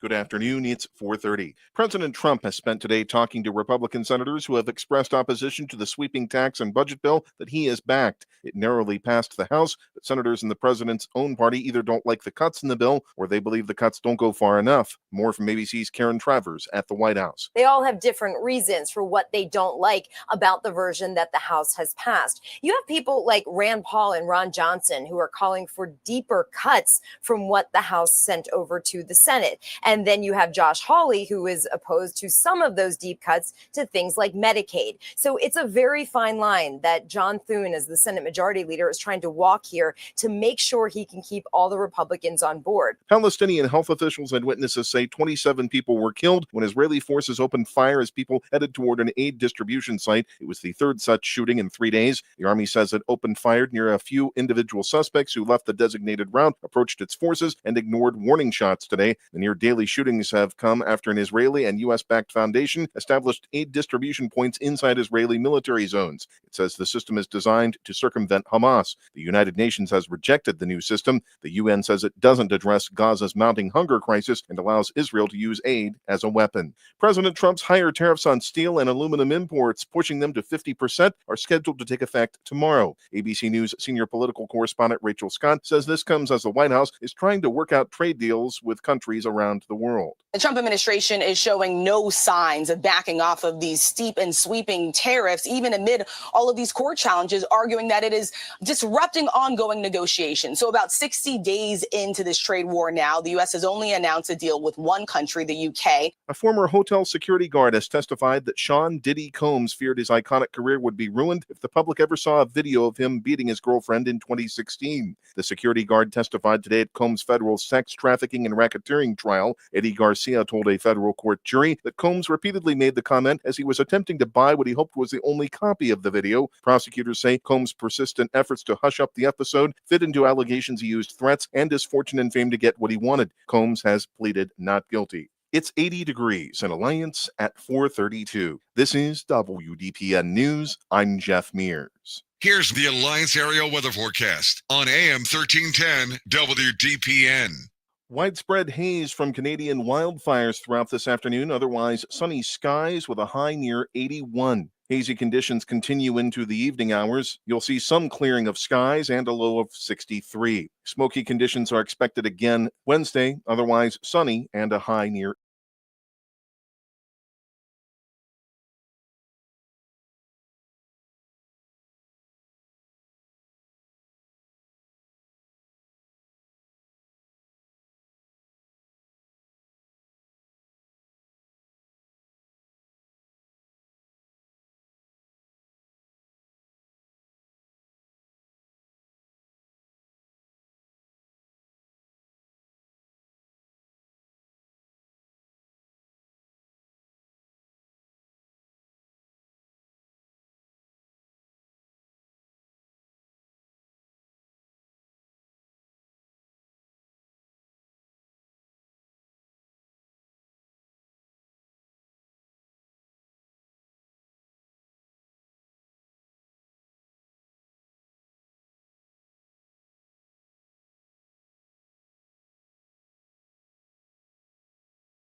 DPN text line is open as well at 330-924-7088. And make sure you are checking us out on all of our social media platforms and interacting with us here on the Sam Bourquin Show. Our poll question of the day: you've got one ticket to see your team play in one game. Where are you going out of these four? A, World Series Game 7. B, the Super Bowl. C, NBA Finals Game 7. D, Stanley Cup Finals Game 7. Hit us up and let us know. We'll read your responses on the air. All right, let's keep the high school baseball theme rolling. Let's check in with Billy Gamble, the skipper of the Jackson Polar Bears. They are back in the regional semifinals. Division I at Thurman Munson Stadium coming up tomorrow. Coach Billy, how we doing this afternoon? Doing outstanding. Thanks for having me. You got it, man. I love this time of year. We get to chat with a lot of our area coaches, and that's a good thing because that means they're still chasing the Holy Grail, and you guys are a part of that group here in Stark County, and another big district championship for you all, and now you're into the regionals, and now everything gets amped up a little bit. What's the mood of the team right about now? Well, right now, it's just the calm before the storm. Just kind of checking boxes, making sure our hydration's ready to go because it's going to be a hot one this week. Mm-hmm. A little different than what we did for the district tournament when we need to get my beanie cap out again. So it's just those type of things, transitioning, getting our arms lined up this next couple of days. This is a quick turnaround, and then making sure everybody knows what their role responsibilities are, and then just keeping everybody healthy until we can unleash it tomorrow. You know, the names change, the jersey numbers change, but one thing stays the same as the tradition of Jackson baseball and where it has been, where it's at, and where it's going to go.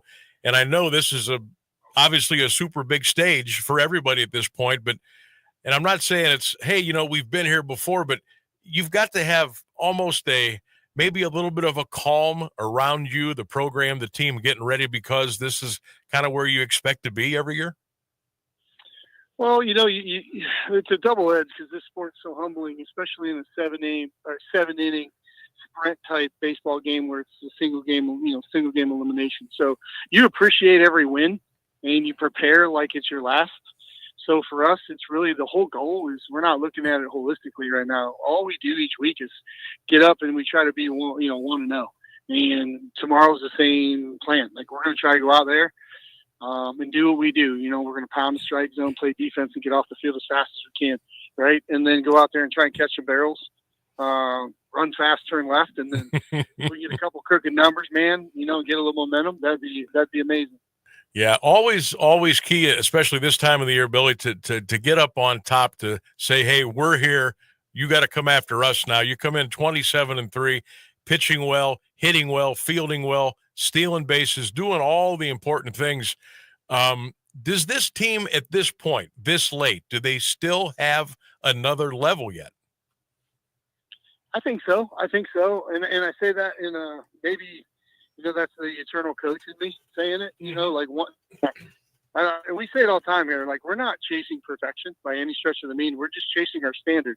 Like go out and play to our standard of baseball. And if we don't win, so be it. We're all going to be disappointed, but we're going to put our heads down and appreciate what we did. But our goal is to play to our standard. And this coaching staff and this leadership team that we have right now is really just pushing our group, to be the best version of us. And that's really that's our whole goal tomorrow. Go out there, be the best version of us. The arms have been getting it done for you guys. I'm going to go all the way back to the May 10th against Walsh Jesuit. You guys actually gave up 4 runs that day. You haven't given up more than 3 since, and you've got 3 shutouts in a row. Obviously, the young fellows on the mound have been getting it done at a very high level. Yeah, we knew coming in, we returned a really strong group of arms with a lot of depth. A lot of guys pitched last year in high leverage situations. A lot of guys pitched in the Sweet 16 district title, district semifinals last year, a little more high leverage type situations last year with more rivalry type games, for us that we're probably a little more accustomed to be honest with you. And so we knew coming back in, we had to stay healthy. We had to continue to get them to grow and they had to have a solid off season and really just get their bodies right and their minds right. and you're seeing that now. You're seeing that the whole season, really. It's just those guys going out there and performing, and again, being the best version of them. But it's got to be complementary baseball, right? We got to catch it, we got to field it, and I think those two things have been working well all season, regardless of the weather. Yeah, I mean, you're going to go from upper 40s, low 50s, and mist and wind and all that crap, and you're actually going to be sweating a little bit maybe out there tomorrow. Are you guys ready? Are you acclimated for that? No, I don't think anybody's acclimated to it because we haven't had too much of it. So, we are getting our bodies conditioned and ready for that for the last 4 days for it. And you can do so much, you can give them the plan, what we want done, the sleep, making sure we're getting enough sleep and those type of things, and making sure we're keeping in routine. That's the big thing this time of year, is try to keep your body and keep your, keep your body and your mind in a good routine. And that's hard this time of year because there's so many variables. School ending, if you're an underclassman, graduation, a lot of things going on, a lot of white noise. So we really had to just make sure that we are, putting that good plan in place for those guys. So again, we go back to, we can play a complete 7 innings. Billy Gamble's our guest. He is the skipper of the Jackson baseball team, the Bears in action. D1 regional semifinal, 5 o'clock, Thurman Munson Stadium tomorrow. They will take on Perrysburg. Again, that's at 5 o'clock tomorrow. Billy, the young fella with the no-hitter against Brunswick, you've seen a couple of no-hitters in your day. How cool was it for him to do that to close out a district championship for you? Yeah, he has 2 no-hitters. He has one against our cross-town rival in the league game too. So, he pitches big in big games. And then Landon Field, of course, maybe been overshadowed a little bit, but probably has a higher ceiling. In the long run, but he threw a perfect game against Perry. So when those guys are on, they can be. When I use the word elite, I'm probably not giving them enough credit, but they can be elite in their category. So in the back side up with arms that are going to college, Jeffrey Oyster, and he was 6-1 for us last year, 4-1 this year with a handful of saves, and Cole Baker, our closer from last year, returned. So everybody understands their role, but you guys know it as well as we know it. If one pitcher touches the ball and goes out and shoves, I think everybody's okay with that. All right. No doubt about it. Jackson baseball coach Bill Gamble is our guest here on the Sam Bourquin Show. Also, Bill, it's got to be kind of cool. Now, you guys are still at it. You're still chopping wood. Then you've got Greene, Federal League, Hoover, Federal League, Glen Oak, Federal League, still alive, Central Catholic, Independent, smaller school, Stark County, still alive. This is a fantastic time of year for our baseball programs. No, you're right. We were talking about that as a coaching staff. I think we looked at our schedule and we said, we play 29 games right now, and I think 16 of the teams are in the regionals, and 20 of them played for a district title. So when you look at our strength of schedule for us, in our little world, I think that shows you how good Stark County baseball is. And it gets maybe overlooked by some of the bigger schools, the bigger areas maybe like you get Cincinnati, Columbus, Cleveland type stuff. But Stark County baseball is fantastic. I think we had 6 of our 7 Federal League schools playing for our district title, all within a 1-run game. And then you complement that with Central Lake Center playing outstanding. Yeah, Lake Center too, right? Yeah, absolutely. So you gotta. It's just a really just an impressive group of schools we have right within our driving distance to go see quality baseball. I was thinking the other day, and about this time of year, I always kind of think about this. And we mentioned the great teams, the coaching, the players. There is some incredible tradition with Stark County baseball, with teams winning not one but numerous state championships. And I got to be thinking, you know what? The only thing missing around here is fantastic weather from March all the way through June. Can you imagine, Billy, if it was in the 70s and 80s for the whole 3.5 months, 4 months, how much better, how much greater things would be? Yeah, and I think that's what, when we kind of joke about that all the time, we feel like the seasons are flipped, right? You got week 10, 11, 12 in football, and the coaches are still in shorts and T-shirts. And, I think this is the first week we're going to be able to only go down to 1 or 2 layers. So it does affect the game. It really does. But I think it affects the fan exposure too, to maybe not being able to get out and see as many of these really good quality teams that we have here in Stark County. because it's just darn cold some days and wet. We played a district semifinal game in misty rain, and then we played a district final game in 48 degrees on a day where we had to drive twice to Youngstown to play with no pregame, no IO, nothing. So it's just the variables you're given in Northeast Ohio and it. But I think what it did this year is, again, I go back to, I think it cheated maybe the average fan or the fans that didn't get a chance to get out and see some high quality baseball. So that leads me to my next question, and I want you to take the names off the brackets. Forget about all that. If I would just come up to you on the street and I said, "Hey, Bill, there's a really good chance that Team X from the Federal League and Team Z from the Federal League are going to play in Canton at Thurman Munson Stadium, a phenomenal facility, for the right to go to the Final Four at Canal Park on an 84-degree sunny afternoon." How many people do you think would show up for that? I think that would be a really cool event for Starr County, and you got a chance to, and the fact that it would be in our backyard in an amazing environment with some tradition there, and what the upgrades have done. The Munson Stadium is just phenomenal. We were just talking about that. I was talking about that with Zach when we were playing over there. Just the upgrades they've put in over the last 2-3 years just made it really second to none around here for a non-professional stadium. But yeah, I think you told me that back in March. I think a lot of the head coaches in the area would have, especially in our league, would have put their hand up and said, "I'll take my shot." Yeah. So. No doubt. Hey, before we let you go, Bill, just a comment or two on Perrysburg and what you all have to get ready for tomorrow. Yeah, just a dangerous lineup, man. They're super athletic. Coach Hall, I think, has more wins than I've coached games as a head coach. You've been there for 40 years, I think, right? He's a legend, man. He's a legend. And he has his guys. They have culture, tradition. They've been in the Final Four last year. They got a good right-hander. They got a good left-hander. Our ultimate goal is to see them both, because you knock somebody out. But at the end of the day, they're 2 quality arms. And they got a murderous row in the middle of their lineup, man. Their 3-4 hitters are real. Those are guys you're picking in gym class. Those are guys that you're picking for your team, regardless of what name's on the front of your jersey. So it's going to be, we got a lot on our plate, and we got to execute at a high level. Well, we wish you nothing but the best. We're all behind you.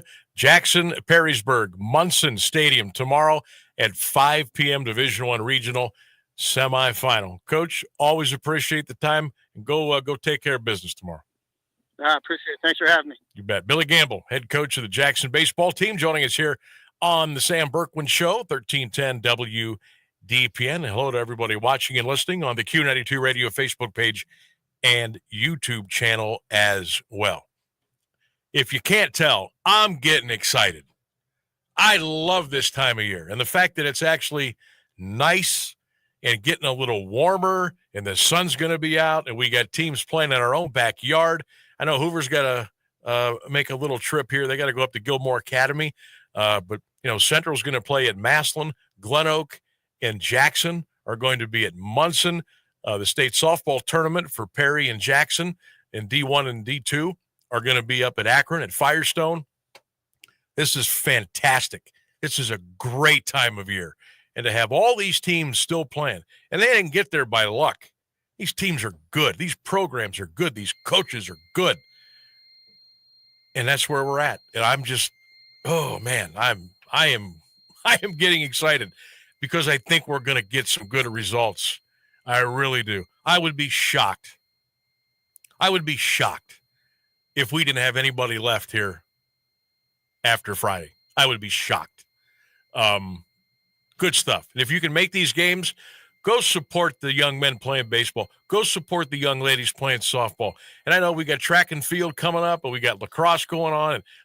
But if you can go get to these games, put your school colors on and go and have a good time, and be positive and root your team on and have a good time doing it, because that, at the end of the day, that's what it's all about.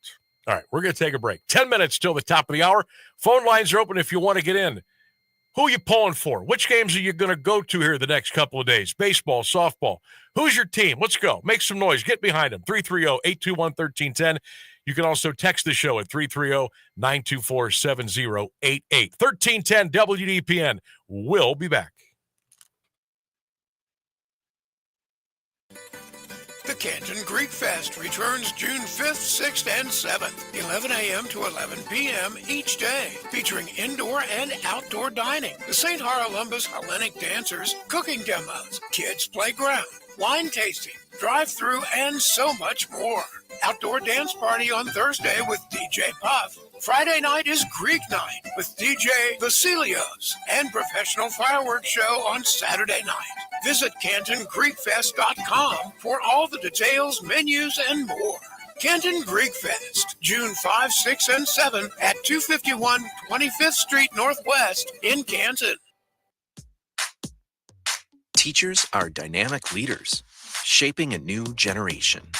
They bring a variety of perspectives from diverse backgrounds, innovating how they teach to prepare students for our fast-changing world. Achieving this takes skill and expertise. They're tireless explorers, creatively discovering a universe of solutions, telling stories, experimenting, inspiring, mentoring, connecting cultures, and connecting with each other. Leading by example. Experience the unique joy of helping students thrive. Teaching is a journey that shapes lives. Are you ready to begin? Explore teaching at teach.org, a campaign supported by the U.S. Department of Education, teach.org, and 1 million teachers of color.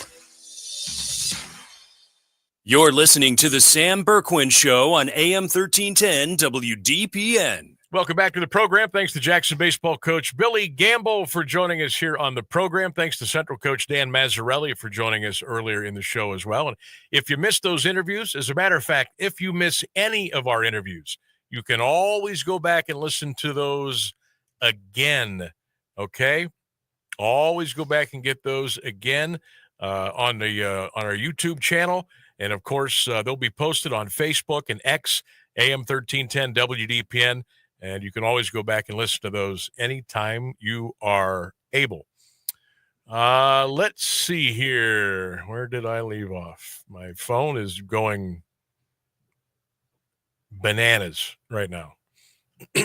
Now my son, who has one more day at Central Catholic this year, he's a junior, so he'll be finishing up tomorrow. He's got a couple of more exams tomorrow. Had 3 exams Monday, had 2 today, and he's got 2 more tomorrow. And it looks like he has landed at Arby's because he just sent me a picture of the how to train a dragon meal. Look at all the food. There's a gigantic sandwich with a bun that's like orange and red and black poppy seeds on it. There's a large order of fries. 1, 2, 3, 4. There's 4 pieces of chicken, bacon, mozzarella fries, ranch dip. I know there's got to be an 85-ounce drink here somewhere. My Lord, that's a lot of food. Hey, when you're 17, you can eat that kind of stuff. And he does on a regular basis. But yeah, one more day of a junior year, and then it's man alive, off to senior year already. I dropped him off at school today. I said, boy, doesn't it feel like you just started your freshman year? No. Okay, well, you'll feel it.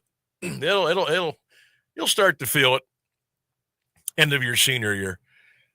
Most of our other schools have already, they're done. They've had graduation, and even the underclassmen, like the freshman, sophomore, and junior classes are done for the year. I think Marlington is still going.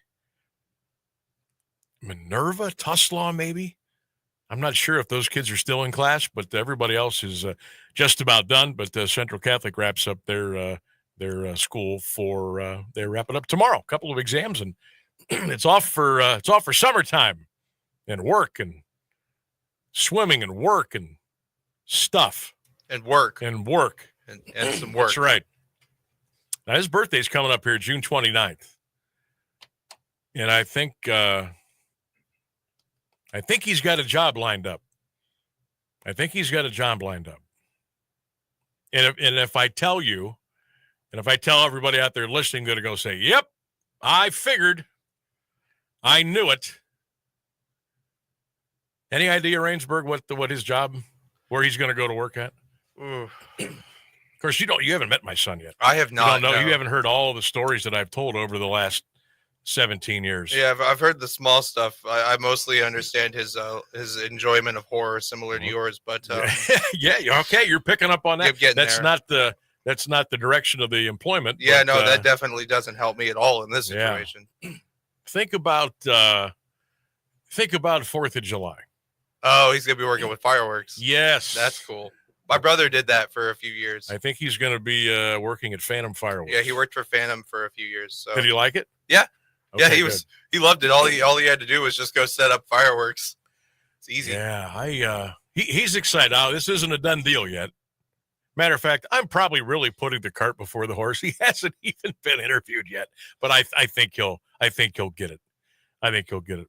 You know, when I worked in Canton and I had my show years ago, I was able to talk to Bruce Zolden a couple of times. He is the founder, the president, the owner of Phantom Fireworks. And Bruce also got into the horse racing game. And that's how I was able to get him on the show a couple of times. One of his horses, and I forget the name of the horse now, it was so long ago, but he won the Derby. He had a horse win a Derby, and I think the horse may have won the Preakness. And I think he was set up for the Triple Crown and didn't get it. But I was able to talk to Bruce a couple of times, and I would share stories of Dylan then, who was maybe 8, 9 years old, and his love for fireworks and the big displays we would, should I say that? We were putting huge displays off before they were legal, which, whatever. I mean, who wasn't? Who wasn't? Who wasn't? We were putting off some pretty With good shows. So many of those. Yeah. Everybody was like, nod, this isn't legal, but we're going to do it anyway. Yeah, everybody else is doing it. So that's pretty standard Ohio stuff. We didn't want to be left out. So no, we were making trips to Phantom like 3 or 4 trips a week, especially when they get those big sales, buy one, get two, all that stuff. We were loading up, and I used to tell him about that. I actually sent him a picture of Dylan in our living room with all these fireworks behind him, and he thought that was really cool. So, senior year is going to be starting here in about 3 months, and but they'll be part of the workforce here, hopefully, by the middle of June. And you know what makes me the happiest? More discounts on the fireworks if he's going to be an employee. Yeah, that's what I'm liking. That's what I'm loving. Sam Bourquin poll question of the day today. It's a good one.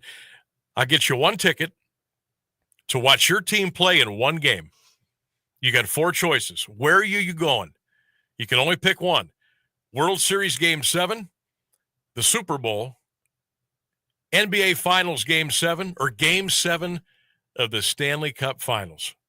Where are you going? You only got one opportunity. What do you say? 330-821-1310. That number to call is 330-821-1310. We've got the Guardians and Yankees coming up tonight. It's going to be on TBS. I don't think it's anywhere else. I think this is a nationally televised game. So I don't know if Cleveland Guardian TV is allowed to carry it. I'm not sure. But I do know the game's on TBS. If it's on the Guardians channel, hey, check that one out too. But 7:05 first pitch tonight. Carlos Rodon and Tanner Bybee, the pitching matchup tonight. And we'll see if the Guards can take one of the first in the 3-game series in New York. They'll play tomorrow night. Then they'll play, I believe, Thursday afternoon. And then Cleveland's coming back home to take on a very hot Houston Astros team at Progressive Field on Friday, Saturday, and Sunday. All right. We got the news. We got the weather. All those great things coming your way. And one more big hour to go here on the Sam Bourquin Show. Keep it here. 1310 WDPN. Keeping Alliance entertained and informed for over a half a century. AM 1310 WDPN Alliance. Branson, the family of the suspect in the Boulder, Colorado attack at a Jewish rally are in ICE custody. DHS Secretary Kristi Noem said the family is under investigation. Mohammed's despicable actions will be prosecuted to the fullest extent of the law. But we're also investigating to what extent his family knew about this horrific attack, if they had any knowledge of it, or if they provided support to it. Homeland Security officials say they'll likely be deported. Mohammed Solomon is facing 16 charges of attempted murder and 1 federal hate crime charge for the flamethrower attack. President Trump expected to sign an executive order later today. The White House says it will boost tariffs on European steel and aluminum. Law enforcement officials say they're working to verify a social media post that appears to show one of the New Orleans jail escapees. In that post, the man claims he's Antoine Massey and says he did not break out of jail in May and instead was let out. This is ABC News. Hey, Green Gobbler here. So you've got a clogged drain in your bathroom. Water in the sink's overstaying its welcome. You're spitting today's toothpaste on top of yesterday's toothpaste. You hope that it go away. Yeah, clogs don't just go away. I make them go away. I'm Green Gobbler, the only clog dissolver you need. I'm bleach-free, safe for your pipes, and I work. Guaranteed or your money back. Because I never met a clog that was going to unclog itself. Green Gobbler. Let the gobbler get it. Allstate's new home insurance is now better than ever. We're making getting the right home insurance that's right for you super easy with our improved online quoting tool. It explains how each coverage option works for you without the headache.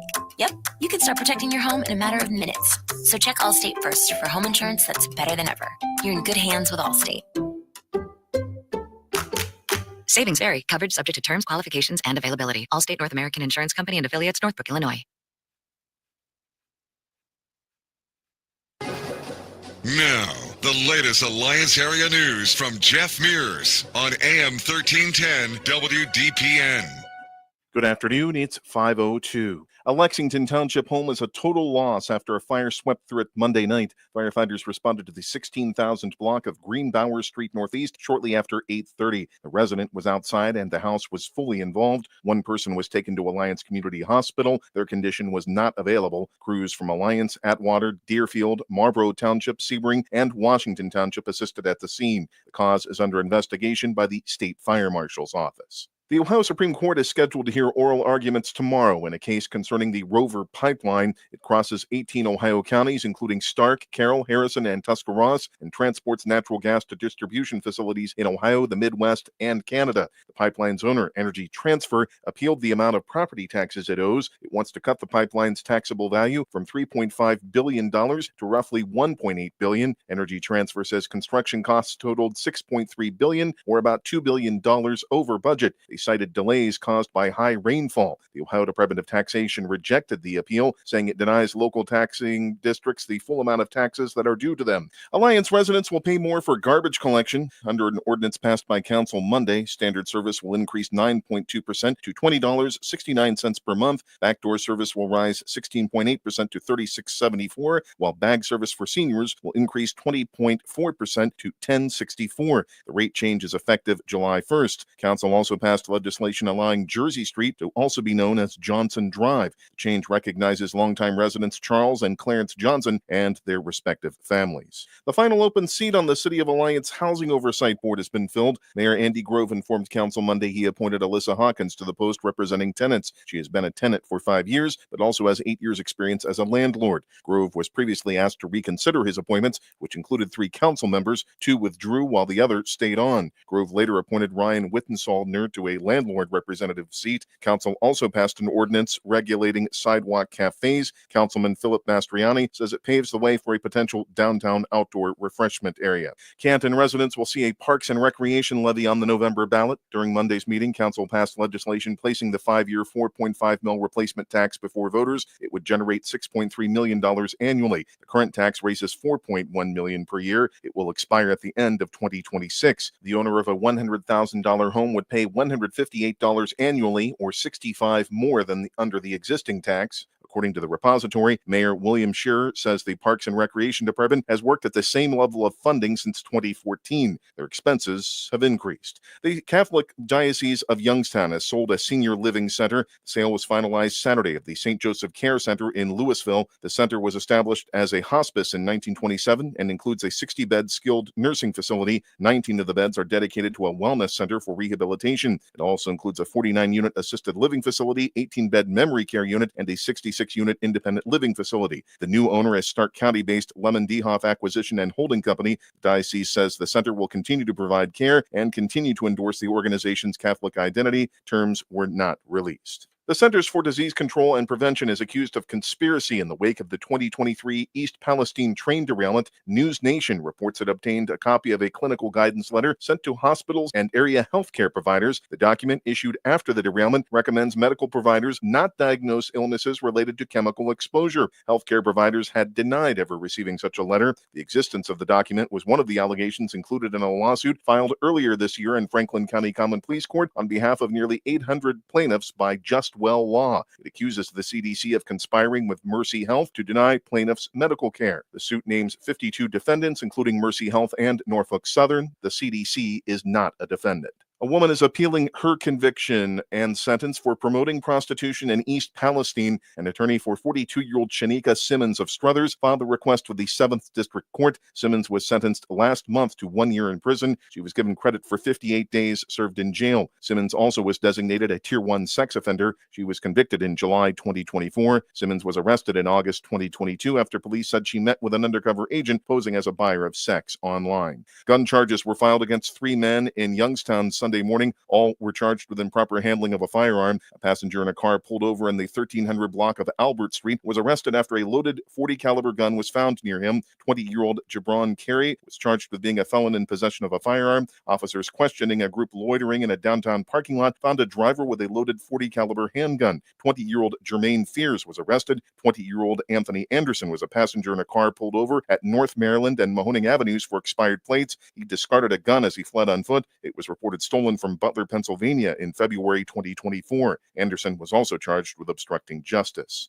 Bond is set at $1 million for a Wethersfield Township man. 52-year-old Charles Schultz was arraigned today in Niles Municipal Court. He was arrested Monday on a warrant charging him with rape. The charge was filed in April. A preliminary hearing is scheduled for Monday. The alleged incident occurred in August 2024. Details were not available. A man is dead after a 2-vehicle crash in Warren Monday night. Police say the victim was northbound on North Park Avenue when his motorcycle collided with a pickup truck headed east on Comstock Avenue Northwest around 6:20. The man was thrown from his bike and taken to St. Joseph Health Center. He later died of his injuries. Police are investigating the incident. Warren police are investigating a shooting. The caller reported a fight involving juveniles followed by gunshots at Solar Street and Southern Boulevard just before 11 p.m. Monday. WFMJ-TV reports police found a male juvenile with gunshot wounds to the neck and right leg. His age and condition were not released. Police have identified a male juvenile suspect in the shooting. Cleveland Heights City Council is taking action after Mayor Kahil Sarin's wife, Natalie McDaniel, allegedly sent and made anti-Semitic remarks and texts.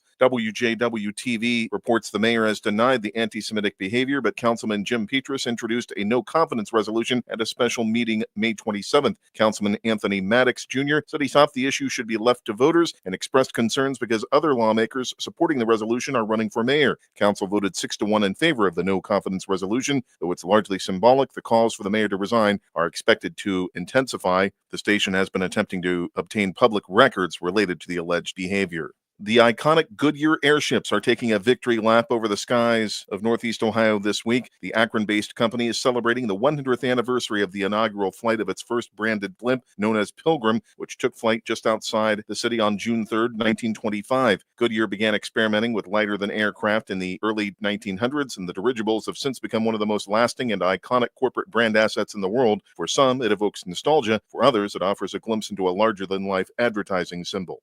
Taking a look at Wall Street, the Dow Jones Industrial Average closed today at 42,495, up 190 points. The Nasdaq Composite ended the day 156 points higher at 19,398, and the S&P 500 closed at 5,966, up 31 points. It's 81 degrees in Alliance at 5:09. This is the local edition of WDPN News. I'm Jeff Mears. Now, the Alliance Area Weather Forecast on AM 1310 WDPN. Sunshine this afternoon, however, widespread haze from Canadian wildfires remains in the picture, a high near 81. Hazy conditions linger on into the evening hours. Skies will see some clearing with a low dipping to 63, and the smoky conditions remain part of the forecast for Wednesday. Sunny skies and a high around 84. That's your AM 1310 WDPN weather. With love I will build a wonderful thing that makes this life better for you and for me.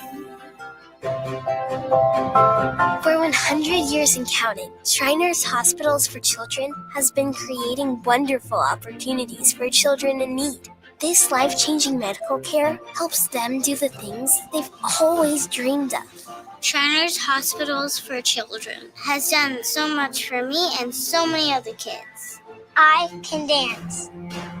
I can play games with my friends. Because of Shriners Hospitals for Children, I have no limits, and I'm doing more than what I ever thought possible. To find out more about how children in need are being helped every day, go to loveshriners.org today. And we're live here outside the Perez family home, just waiting for the... And there they go! Almost on time this morning. Mom is coming out the front door strong with a double-arm kid carry. Looks like Dad has the bags. Daughter is bringing up the rear. Oh, but the diaper bag wasn't closed. Diapers and toys are everywhere. Ooh, but Mom has just nailed the perfect car seat buckle for the toddler. And now the eldest daughter, who looks to be about 9 or 10, has secured herself in the booster seat. Dad zips the bag closed, and they're off. But looks like Mom doesn't realize her coffee cup is still on the roof of the car. And there it goes. Oh, that's a shame. That mug was a fam favorite.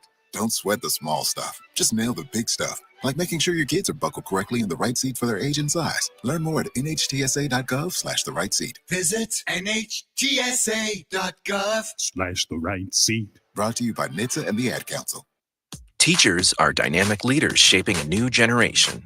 They bring a variety of perspectives from diverse backgrounds, innovating how they teach to prepare students for our fast-changing world. They're skilled experts, discovering a universe of solutions, telling stories, inspiring, mentoring, connecting cultures, leading by example.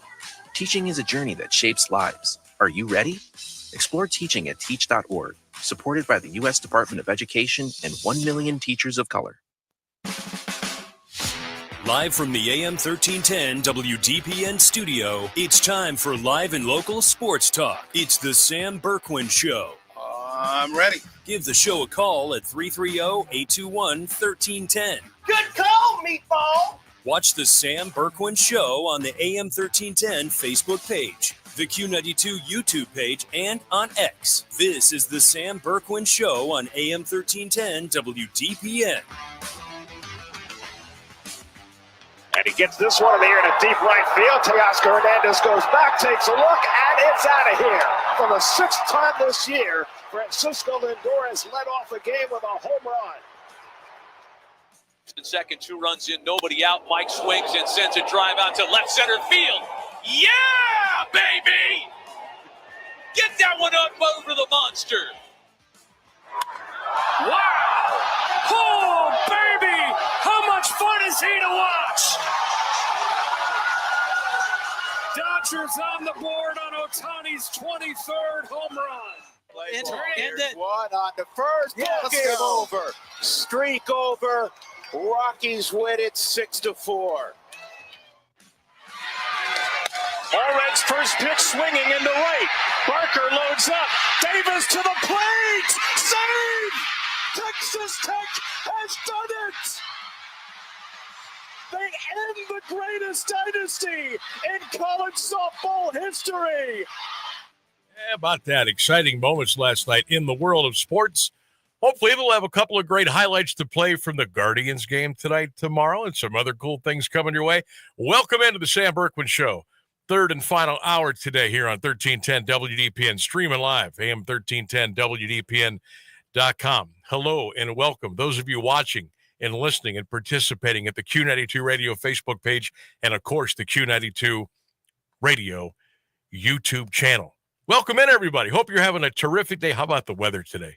Are you kidding me? We're in the low 80s right now. We're going to be in the mid 80s tomorrow. We might be close to 90 on Thursday. Bring on the sun. Bring it on. Let's go. Guards and Yankees coming up tonight. Game 1 of a 3-game series at Yankee Stadium.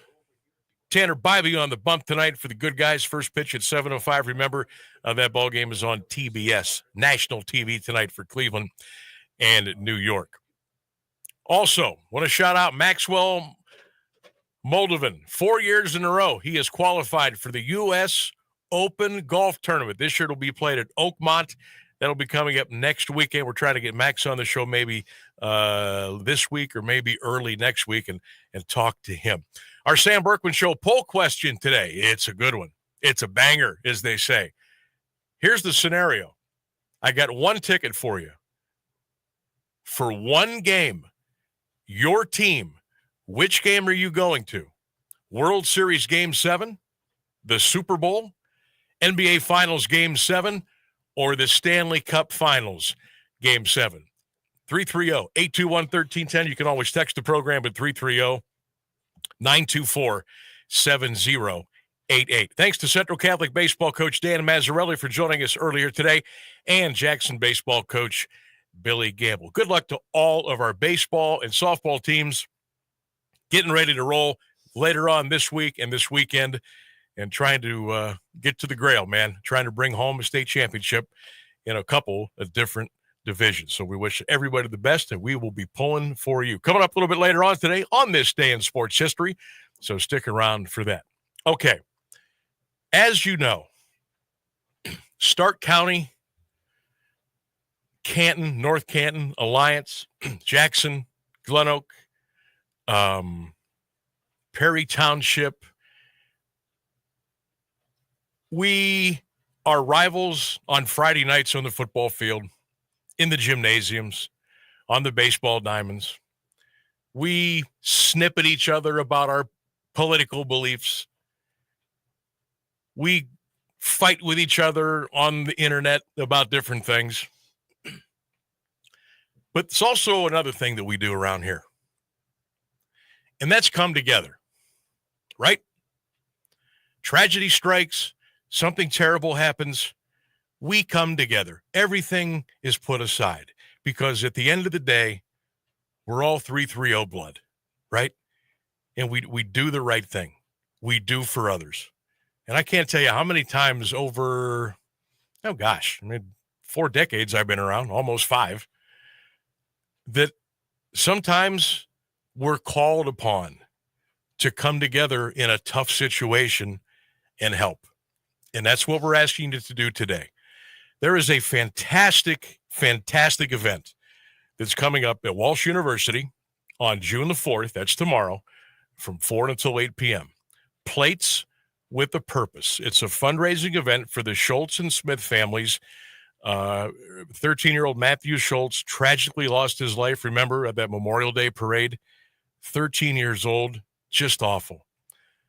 But some folks have come together here in a real quick amount of time, a great fundraising event, trying to help out the Schultz and Smith families, help them heal, and just help them deal with, okay?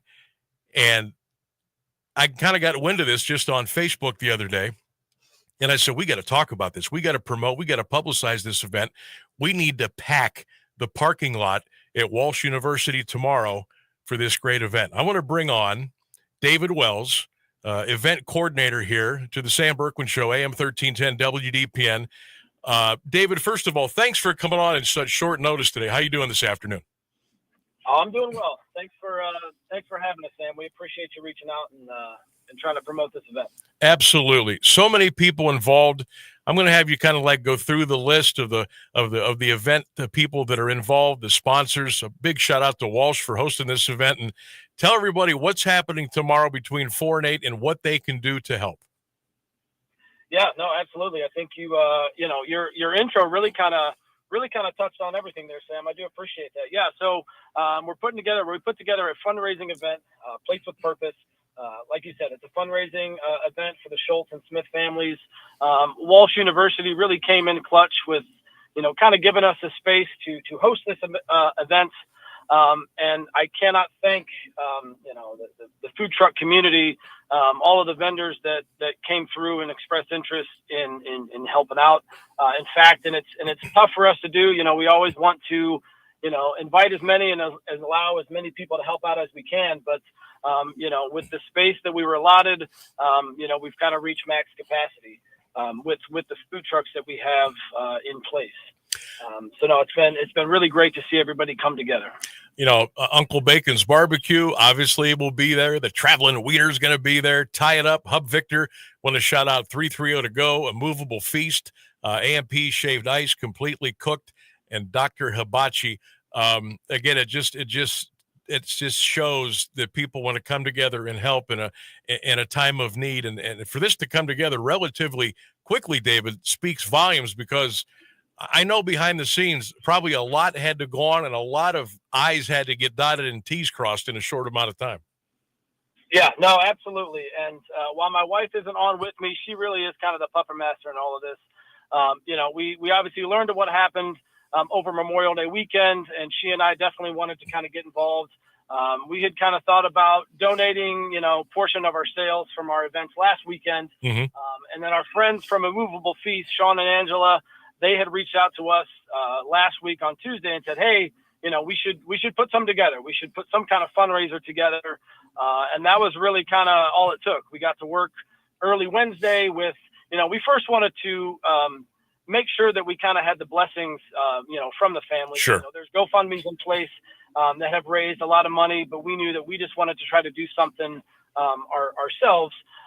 So my wife kind of did all the groundwork there behind the scenes with, talking to different community members that had ties to the families to make sure that, hey, we'd love to do this for you guys. Is that okay? And, got their blessing. And then the hardest part really was finding a place to do this.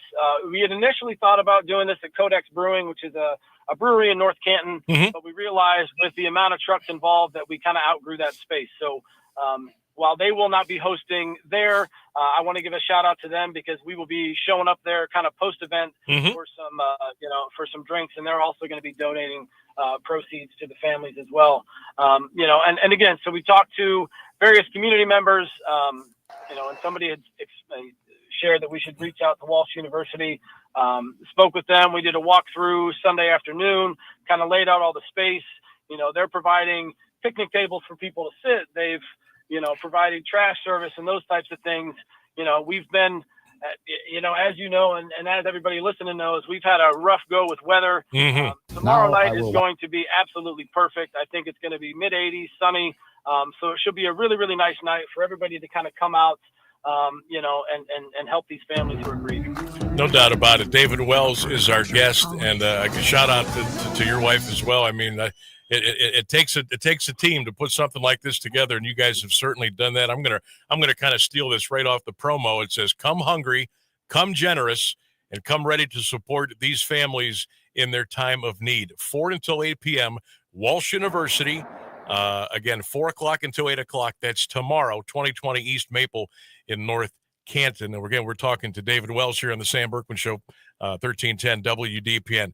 And wow, if you're hungry, David, this is the place to be. I can tell you firsthand. I've sampled a couple of these places. Obviously, Uncle Bacon's Barbecue is top notch, but you're going to have a little something there for everybody, and everybody just come hungry and be ready to go, right?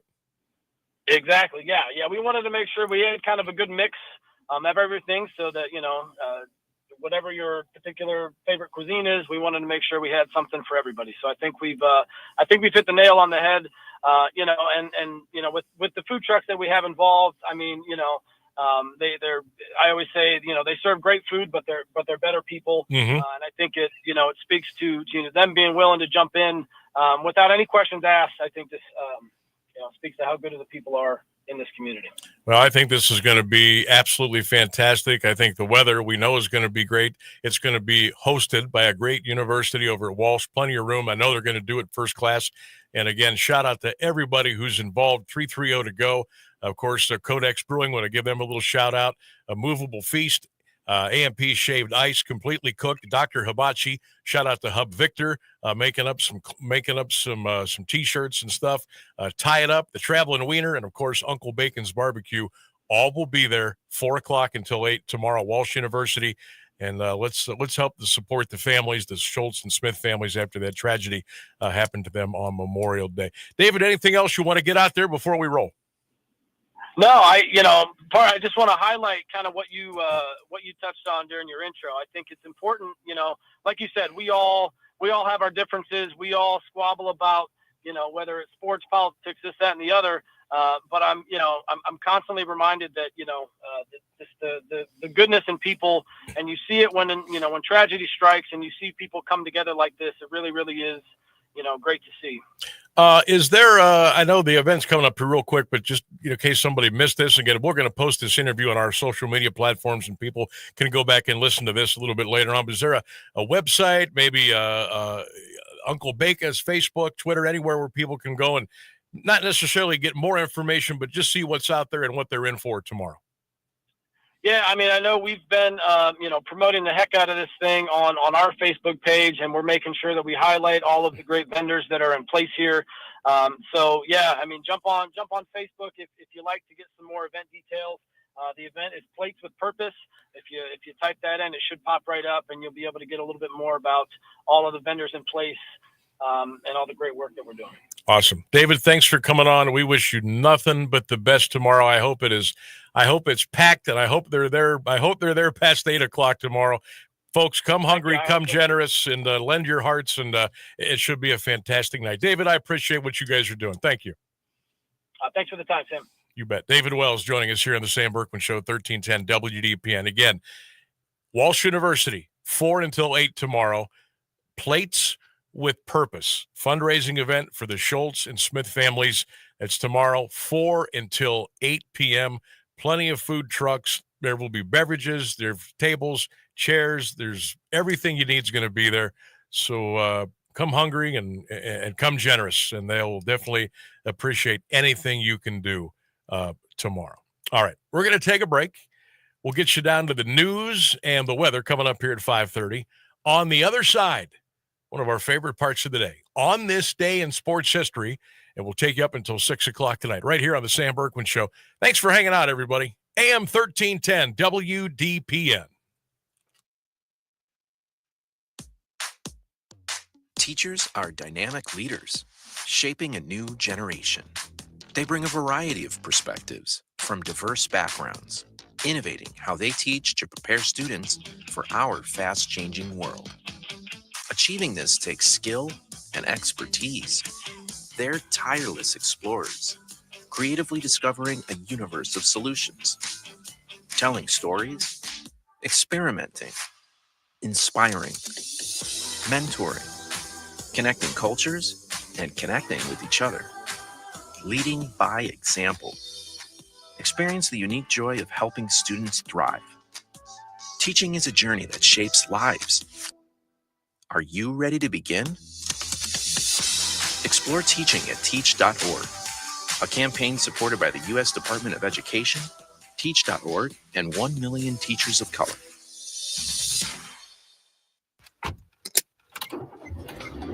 Mama, what does the chicken say?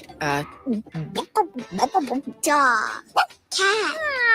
Giraffe. Giraffe, really? Giraffe. You're not going to get it all right. Just make sure you nail the big stuff, like making sure your kids are buckled correctly in the right seat for their age and size. Get it right. Visit NHTSA.gov.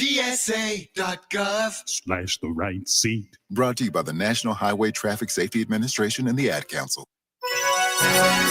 Now, the latest area news on AM 1310 WDPN. Good afternoon. It's 5:30. Authorities say a man who injured 12 people in an attack in Boulder, Colorado on demonstrators calling for the release of Israeli hostages in Gaza had planned to kill them all but appeared to have second thoughts. They say Mohammed Solomon, an Egyptian national who has been living in the U.S. illegally, had 18 Molotov cocktails but threw just 2 during Sunday's attack in which he yelled, "Free Palestine." Authorities say the 2 incendiary devices he threw at the weekly demonstration injured more than half of the roughly 20 participants, and that Solomon expressed no regrets about the attack after his arrest. Solomon faces federal hate crime and state attempted murder charges, though more counts could be coming. President Trump has spent the day talking to Republican senators who have expressed opposition to the tax and budget bill that he has supported. It narrowly passed the House, but senators in the GOP either don't like the cuts in the bill or they believe the cuts don't go far enough. More from ABC's Karen Travers at the White House. The president is doing that personal personal outreach with phone calls and in-person meetings that will continue likely over the next couple of weeks. He has set that July 4th deadline for the Senate to pass this,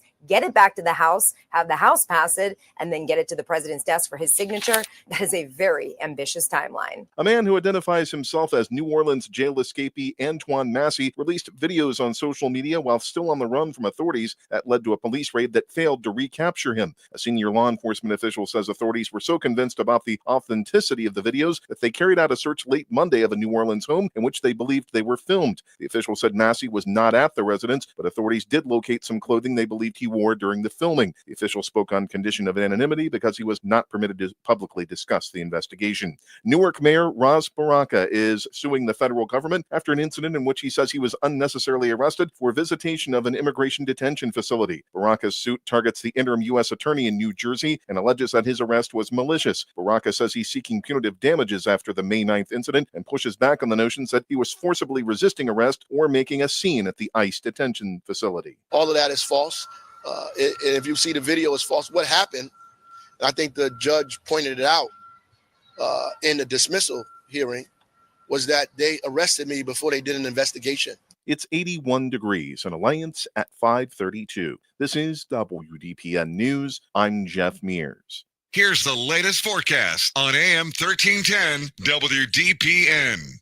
Sunny skies for the remainder of this afternoon. However, widespread haze from Canadian wildfires remains in the forecast, a high of 81. Smoky conditions linger on into the overnight. Otherwise, mostly clear, a low down to 63. Widespread haze again Wednesday, sunny and a high of 84. That's your AM 1310 WDPN weather.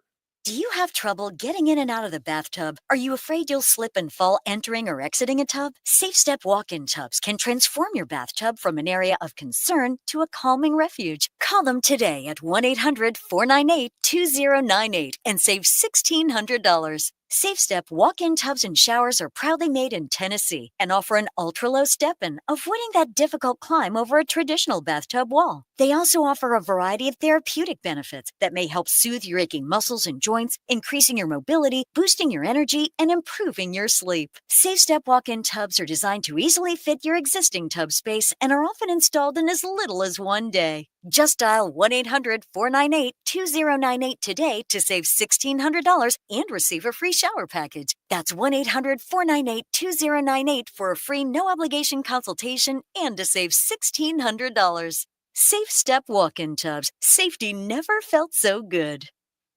Imagine home. The smell of coffee, the sound of a lawnmower, the sun's warmth on your face. Free to be yourself. Surrounded by love that helps you grow. This is a place to call home. That's an American dream we all deserve. But in 50% of U.S. states, you could legally be denied housing if you are LGBTQ+. Get the facts and hear real stories at lovehasnolabels.com. Brought to you by Love Has No Labels and the Ad Council.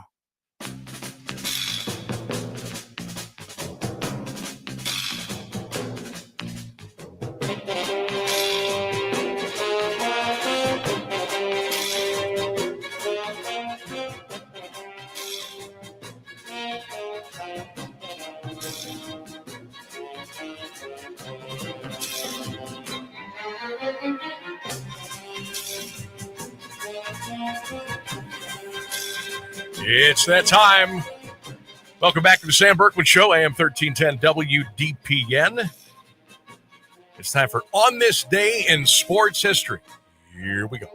On this day in 1851, the New York Knickerbockers became the first baseball team to wear uniforms. They wore straw hats, white shorts, and blue pants. Straw hats, white shirts, and blue pants. Okay. On this day in 1932, Lou Gehrig became the first American League player to hit 4 home runs in one game. On this day in 1987, the Chicago Cubs and Houston Astros combined for 3 grand slams in one game. On this day in 2021, it was announced that the USFL would return with its inaugural season in April of 2022. Well, that's gone, and now it's just the UFL. And I got to wonder, how much longer that's going to last. All right, here we go.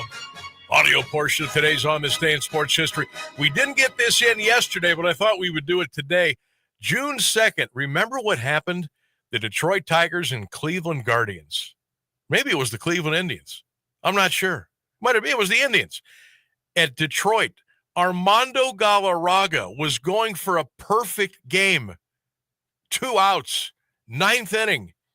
And then this happened.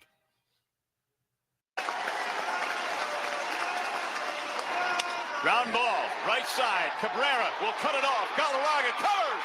He's out. No, he's safe. He is safe.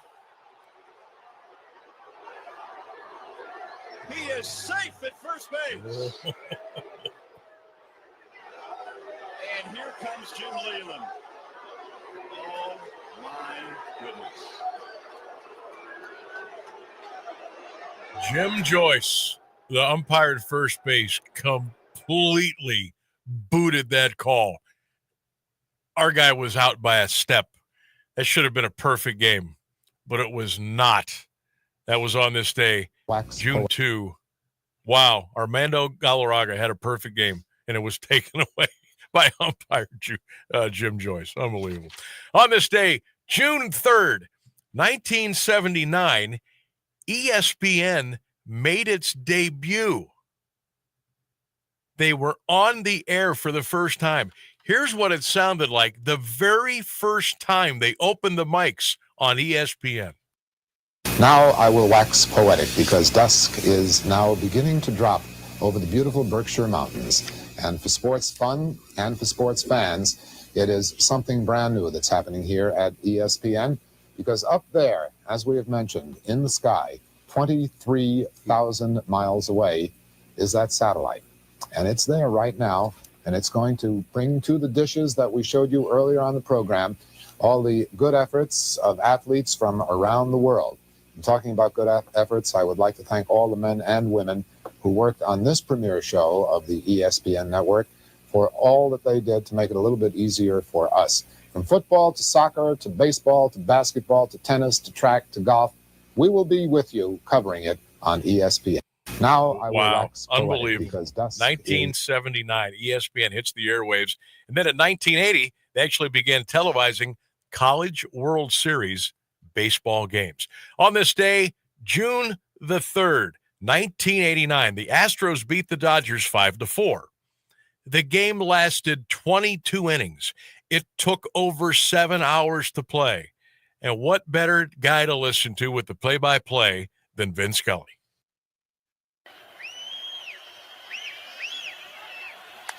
Line drive off Fernando's glove, picked up by Mike Davis. Here comes Doran, and he scores, and it is history. We're watching Fred Brocklander, and the Astros have won it on a line drive off first baseman Fernando Valenzuela's glove, and the losing pitcher is Jeff Hamilton in an incredible game. Ramirez, it's a line drive. First baseman Fernando Valenzuela got his glove on it. And Mike Davis unable to get Bill Doran at the plate, although the throw was right there. Doran missed the plate, but his left foot hit it. Then he went back to touch it just to make sure. That was it. 22 innings. And you're saying, why was Fernando Valenzuela playing first base? Fernando was a pitcher. Well, when you play 22 innings, you got to put guys anywhere you can. And that's how that one ended out. Always good to listen to the dulcet tones of the Hall of Famer Vin Scully. And finally, on this day, June 3rd, 2003, Sammy Sosa of the Chicago Cubs took a pitch, hit it. He broke his bat. It was against the Tampa Bay Devil Rays. And guess what the umpires found in that splintered bat? 3-2. Bouncing ball up the middle. A run's going to score. Anderson to throw at first. They're tied up. Break home runs a line. Gonzalez to third gives Sosa his 25th RBI on a broken. The Cubs lead by 1 here in the first inning. Well, this isn't They're good. looking for a few more pieces of the lumber. No, they're looking to see what's in the bat. And they want to see if what's in the bat is really the bat, or if there's anything in there that shouldn't be in there. But I've seen something in there is if the bat is corked. That's right. The bat was corked.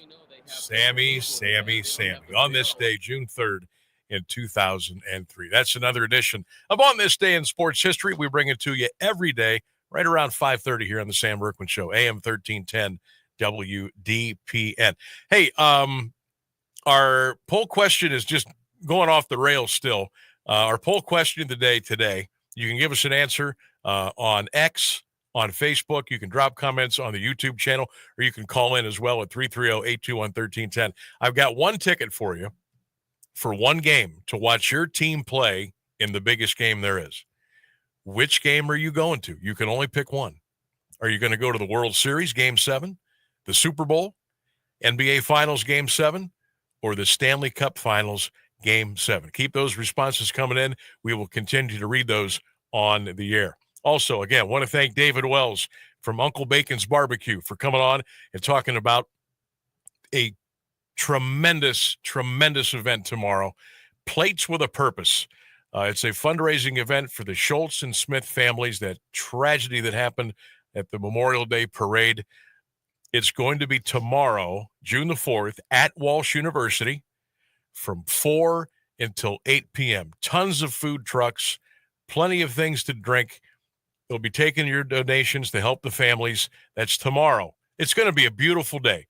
Sometime between 4 and 8. Try to get over to Walsh University tomorrow and do your part as we try to help the Schultz and Smith families in this time of need. So again, thanks to David Wells for popping on with us here today on the Sam Bourquin Show. Also want to thank Billy Gamble, Jackson baseball coach, for coming on.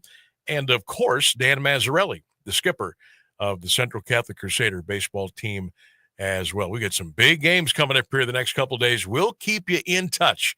AM 1310 WDPN and also via Q92 Radio Sports as well. As a matter of fact, tomorrow, now this isn't for sure, so I probably shouldn't say anything. There is a possibility, I'm going to walk the fine line here. There is a possibility we may have some Akron Rubber Ducks tickets to give away for Thursday night's game at Canal Park. And you know who's pitching Thursday night at Canal Park for the Rubber Ducks? Shane Bieber. We may have your ticket to get in the gate tomorrow. I'll know more tomorrow morning, and then we'll publicize this throughout the day tomorrow. Not a done deal yet, but I think we can make this happen. So your chance to win possibly tomorrow to go see the Rubber Ducks Thursday night at Canal Park, and maybe your chance to watch Shane Bieber in a rehab start with the Akron Rubber Ducks. So we got that coming up. We got some other goodies we're going to be giving away tomorrow as well. Talked to the boss man today, and we're going to have tickets for the, I believe, the National High School Football Hall of Fame enshrinement ceremonies in Canton over at Umstad Hall coming up here in June. We may have some tickets. Matter of fact, I know we're going to have tickets to give away to that, and we'll be doing that the rest of the week. So your chance to win there as well. So a good thing for you to do is just keep it right here, AM 1310 WDPN, and keep the stream rolling as well at AM1310WDPN.com. Tom Thibodeau from the New York Knicks fired today. He was fired as the head coach of New York. Been kind of throwing a couple of names around today that I think maybe the Knicks will go after. And I think if I'm them, I think I'm going to go after Michael Malone, who was canned as the head coach of the Denver Nuggets about 80% through the season. Look, and I know there was some squabbling going on there. And if you talk to some people, they said the Nuggets were better without him as head coach. They made that, they made a little bit of a run in the playoffs, not too far, but they got passed around and before Minnesota got him. But I think Michael Malone's a really good coach. I think he's a player's coach, but he's not afraid. He's not afraid to tell you, hey, you're not pulling your weight. You're not doing what we're asking. You're not doing the right thing. Now, Tibbs was the same way. maybe a little bit more demonstrative than Michael Malone, I think he would be a great fit in New York. We'll see. I have no idea what the New York Knicks are doing behind the curtain, but I think that's a name you want to watch out for, Michael Malone, maybe to take over for Tom Thibodeau, who was fired earlier today by the New York Knicks. All right, we're going to step out here. It is 5:46 on the Sam Bourquin Show. Phones are open if you want to pop in. 330-821-1310. You can also text the show as well at 330-924-7088. We're back in just a few. 1310 WDPN.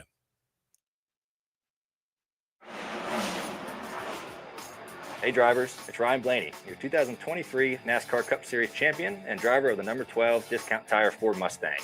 Do you know one of the most important things that helps keep my car going on the track? Tire pressure. Keeping your tires properly inflated is crucial for safe stopping power and better gas mileage. Check your tire pressure at least once a month or stop by a local tire retailer for an air check. A message from the U.S. Tire Manufacturers Association. When your car is making a strange noise, no matter what it is, you can't just pretend it's not happening. That's an interesting sound. It's like your mental health. If you're struggling and feeling overwhelmed, it's important to do something about it. It can be as simple as talking to someone in your community, or just taking a deep, calming breath when you need it. Nice. For mental health resources, check out loveyourmindtoday.org. At loveyourmindtoday.org, you'll find information that may help you get through a tough time. Things like tips for dealing with stress, how to navigate difficulties like financial worries, anger, substance use, and more. You can also find real stories of how people navigated their own mental health challenges. Because once you start to address the problem, you can go so much further. Visit loveyourmindtoday.org. That's loveyourmindtoday.org. Brought to you by the Huntsman Mental Health Institute and the Ad Council. Get on board. The water is open. It's time to go boating and fishing and leave stress in our wake. Feel the wind as we ride and a fish on the line. Reel in our first catch and feel the sun at our backs. It's get out on the water season. It's time to get on board. Find out where to get on board near you. Visit Take Me Fishing and Discover Boating to learn more. And please recreate responsibly. Get on board. Get on board. Hey Max, you look absolutely dashing in that purple tie. Ready to harness the world? You bet, Daisy. I'm ready as I'll ever be. And might I say, your purple tie really pops with your vest. Thanks. I almost went with a cape, but didn't want to come across as pretentious. Nonsense. Anyone in our line of work should rock a cape. You might be onto something, Max. Phew, so here we go. First day on the job. We've got this, right? Right. Don't forget, we both graduated from Dogs Inc. with honors.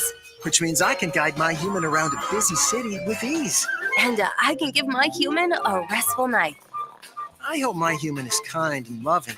And I hope mine likes wet kisses and zoomies. Ready to make a difference? Born ready. Let's go. Discover how extraordinary dogs like Daisy and Max change lives at no cost to the recipients. Visit dogsinc.org. You're listening to the Sam Bourquin Show on AM 1310 WDPN. All right, we got about 11 minutes before we wrap up shop here on 1310 WDPN. Don't forget to start your day Monday through Friday. Rex in the morning at 6 a.m. John Tesh will be with you from 10 until 3. And then we'll be in here. Sam Bourquin Show, Monday through Friday, 3 until 6 on AM 1310 WDPN. And don't forget, we know we ask you all the time, but this is because we want you to do it, right? We want to have as many of you join us as many different ways and interact with us as many different ways as you can. And whatever is easier for you. I know y'all are busy. You're on the move. You're working. You're driving. You're taking kids to school. You're taking them to practice. You're picking up dinner. You're going to the store. You're getting the oil changed. You're in the garden. You're busy, busy, busy. And we certainly appreciate that. However you can consume our programming, we absolutely love it. Whether it's live on the radio, 1310 WDPN, whether it's on the stream, WDPN.com, our Facebook page, our X page, Q92 YouTube channel, Q92 Radio Facebook page, whatever it is, just let us know you're out there. We love to interact with you, and we certainly do appreciate you hanging out with us Monday through Friday here between 3 and 6 p.m. Guardians Yankees again tonight. Nationally televised. TBS with the game. First pitch at 7:05. Boy, the comments are still coming in, and I feel bad I'm not going to be able to get to all of them. If we stayed until like 8 o'clock, which we're not going to do, I could probably get all these answers in for you. But I'm going to try to get a few more in here. The poll question of the day. You've got one ticket to go watch your team play in one big game. But you can only go to one game. Only one. Where are you going? A, World Series Game 7. You're going to go to the Super Bowl? C, NBA Finals Game 7? Or D, Stanley Cup Finals Game 7? Keep them coming in, or you can call us at 330-821-1310. All right, where did I leave off about an hour and a half ago? No idea. Diana Snyder says, Sammy, World Series Game 7. Scott McFerrin, hope you're well, Scott. He says B, take me to the Super Bowl. Adam Gurley, World Series Game 7. Stacy Martin, hope you're well, Stacy, says Super Bowl. Tampa, Cleveland, or Miami. Okay. Mary Kay Reese says, I'll take Game 7 for the World Series. Thank you. Scott Davidson says, West Virginia Derby, please. And of course, why not? Walter Keith Moyer says, I want to go to the Super Bowl. Dougie Edwards says, Super Bowl. Peggy says, World Series Game 7. Rich Chakowski says, I'll go to the Super Bowl. Ron King says, World Series Game 7. Pam says, World Series, and it's not even close. Robbie Sign. How you doing, Robbie? The pride of St. Vincent St. Mary. He says, Sammy, I'm going to the World Series Game 7. Frank Ianni says, I'm going to the World Series. Randall Buck says, World Series, but the Super Bowl is right behind it. Carl Gatewood says, Super Bowl, and I want to see my Bengals in it. KM Swartz says, Super Bowl. Jim Kincaid says, I'd go with the Super Bowl only because it would be a warm weather city as opposed to the World Series in Cleveland in October, and it would be freezing. Oh, yeah. I remember Cubs and Indians, World Series Game 7. Ooh, it was cold. Oh, it was, but you know what? You didn't know because your adrenaline was so high. You were so caught up in the moment, you didn't notice that it was like 35 degrees outside. It was cold, I'll tell you that. Let's see here. Rick Bradley says, Sammy, I'm going to go Stanley Cup, Game 7. Tony Batista. Tone, hope you're doing well. Super Bowl all day long, he says. Jody Thomas says, give me World Series Game 7. They just keep coming in here. Joe Miller says, Sammy, toughest question ever posted. I'm a bigger baseball fan, but the Super Bowl would be more of a once-in-a-lifetime party experience for us common folks. Yeah. Expensive. These are all expensive. But I'm guessing the Super Bowl is probably the highest priced ticket out of all four of these. Joe Miller says, boy, when you said your team, you opened up a can of worms. Mark Hill says, Super Bowl for me, Sammy. Mike Popovich, our good friend down at the repository, says Stanley Cup Game 7.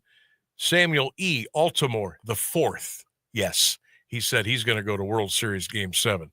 Matt Kirkbride says, give me the Super Bowl. Tracy Mogg Farver says, give me the Super Bowl. Lori says, give me the World Series. Jeff Pannone, World Series. I could go on and on here. Holy cow. Let me see here. I got to check in with Jason Allen Murphy out there in Vegas. He says, I've been to the Super Bowl. I've been to the NBA Finals. And I've been to the Stanley Cup. I would love to be at a World Series before I die. And I would love to see the Indians in it. Note, the Super Bowl for my wife's team as the Browns will never be there. So the Stanley Cup Game 5 for the Las Vegas Knights for the win, but it felt like a Game 7. Jason, hope you're doing well. Neil Walters says, give me the Super Bowl. The Browns are my team. Gary Geis says Game 7 of the World Series. Man. Has anybody, I bet you there's at least one person out there. And I don't know if they're living in Alliance or if they're listening in Boulder, Colorado, or if they're listening in Thailand, has anybody been to all four? Has anybody been to all four of these events that we're talking about today? Stanley Cup Finals, NBA Finals, the Super Bowl, and the World Series. Has anybody ever been to all of them?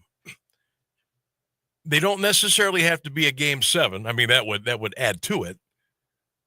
I got to imagine somebody out there somewhere has been to a World Series game, a Super Bowl, the NBA Finals, and a Stanley Cup Final. And if you have done that, my hat's off to you. That's about $75,000 right there just to get in the games. And that's just like, regular tickets. I'm not even talking about, second or third market. And if you're going to do it upright, which probably entails some hotel stays, probably a rental car, food, money for, incidentals and stuff like that. That's $100,000. Easy for those four events right there. Easily $400,000, but man, would it be worth it. It would be worth it. Rainsburg, where would you go? What would you do? I'm a basketball guy, so Okay. it would be the NBA Finals. Okay. Game Definitely. 7. Here's the other thing. I just didn't want to make it too overly complicated, but for these Game 7, would you rather be watching your team at home, or would you rather go on the road and watch them play in a Game 7? Because I think both are really cool. Yeah, I think if for a fan, the home game would be the most exciting because you got most likely the most possible fellow fans there with you. So you'd be among your group.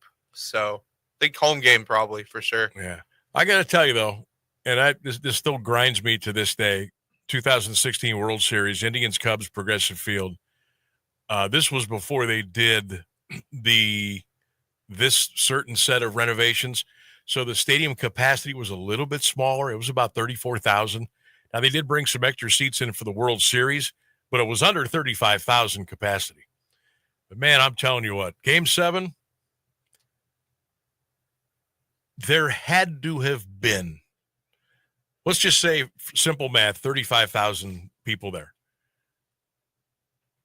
There had to have been 15,000 Cubs fans there. And that just made me sick to my stomach. It made me sick. Like, they overtook the stadium. And I'm thinking, how can you people give your tickets up? How can you sell your tickets to a Game 7, Cleveland Indians, a chance to win the World Series for the first time since 1948? And I know probably some people made a lot of money. And maybe some people really needed the money. And I get it. I understand. But that just sucked. All those Cubs fans there. Oh, and especially when the game was over and they were out on the field and they were singing, "Go Cubs, go." And it was just reverberating all over the stadium. And they had their W flags and they were running around with them. And, I will never forget that night. God, that was the worst. That was the worst walk back to a car I've ever had in my life. It was raining. We just lost the World Series. And it was like 2 a.m. That was brutal. It really was. Someday we'll get back there. All right. Hey, great show today. Thanks to our guest, Dan Massarelli, Brian Gamble, and I want to thank David Wells from Uncle Bacon's Barbecue for dropping on today as well. Don't forget that big fundraiser at Walsh University tomorrow, 4 until 8 p.m. For more information, we'll put some stuff up on our social media pages so you can check that out as well. Thanks to Ryan Rainsburg. Thanks to all of you for listening, for commenting, for texting, for being a part of the show today. We're going to do it all over again tomorrow at 3 p.m. Remember, go Browns, go Guards, go Cavs, go Bucks. Good night, everybody.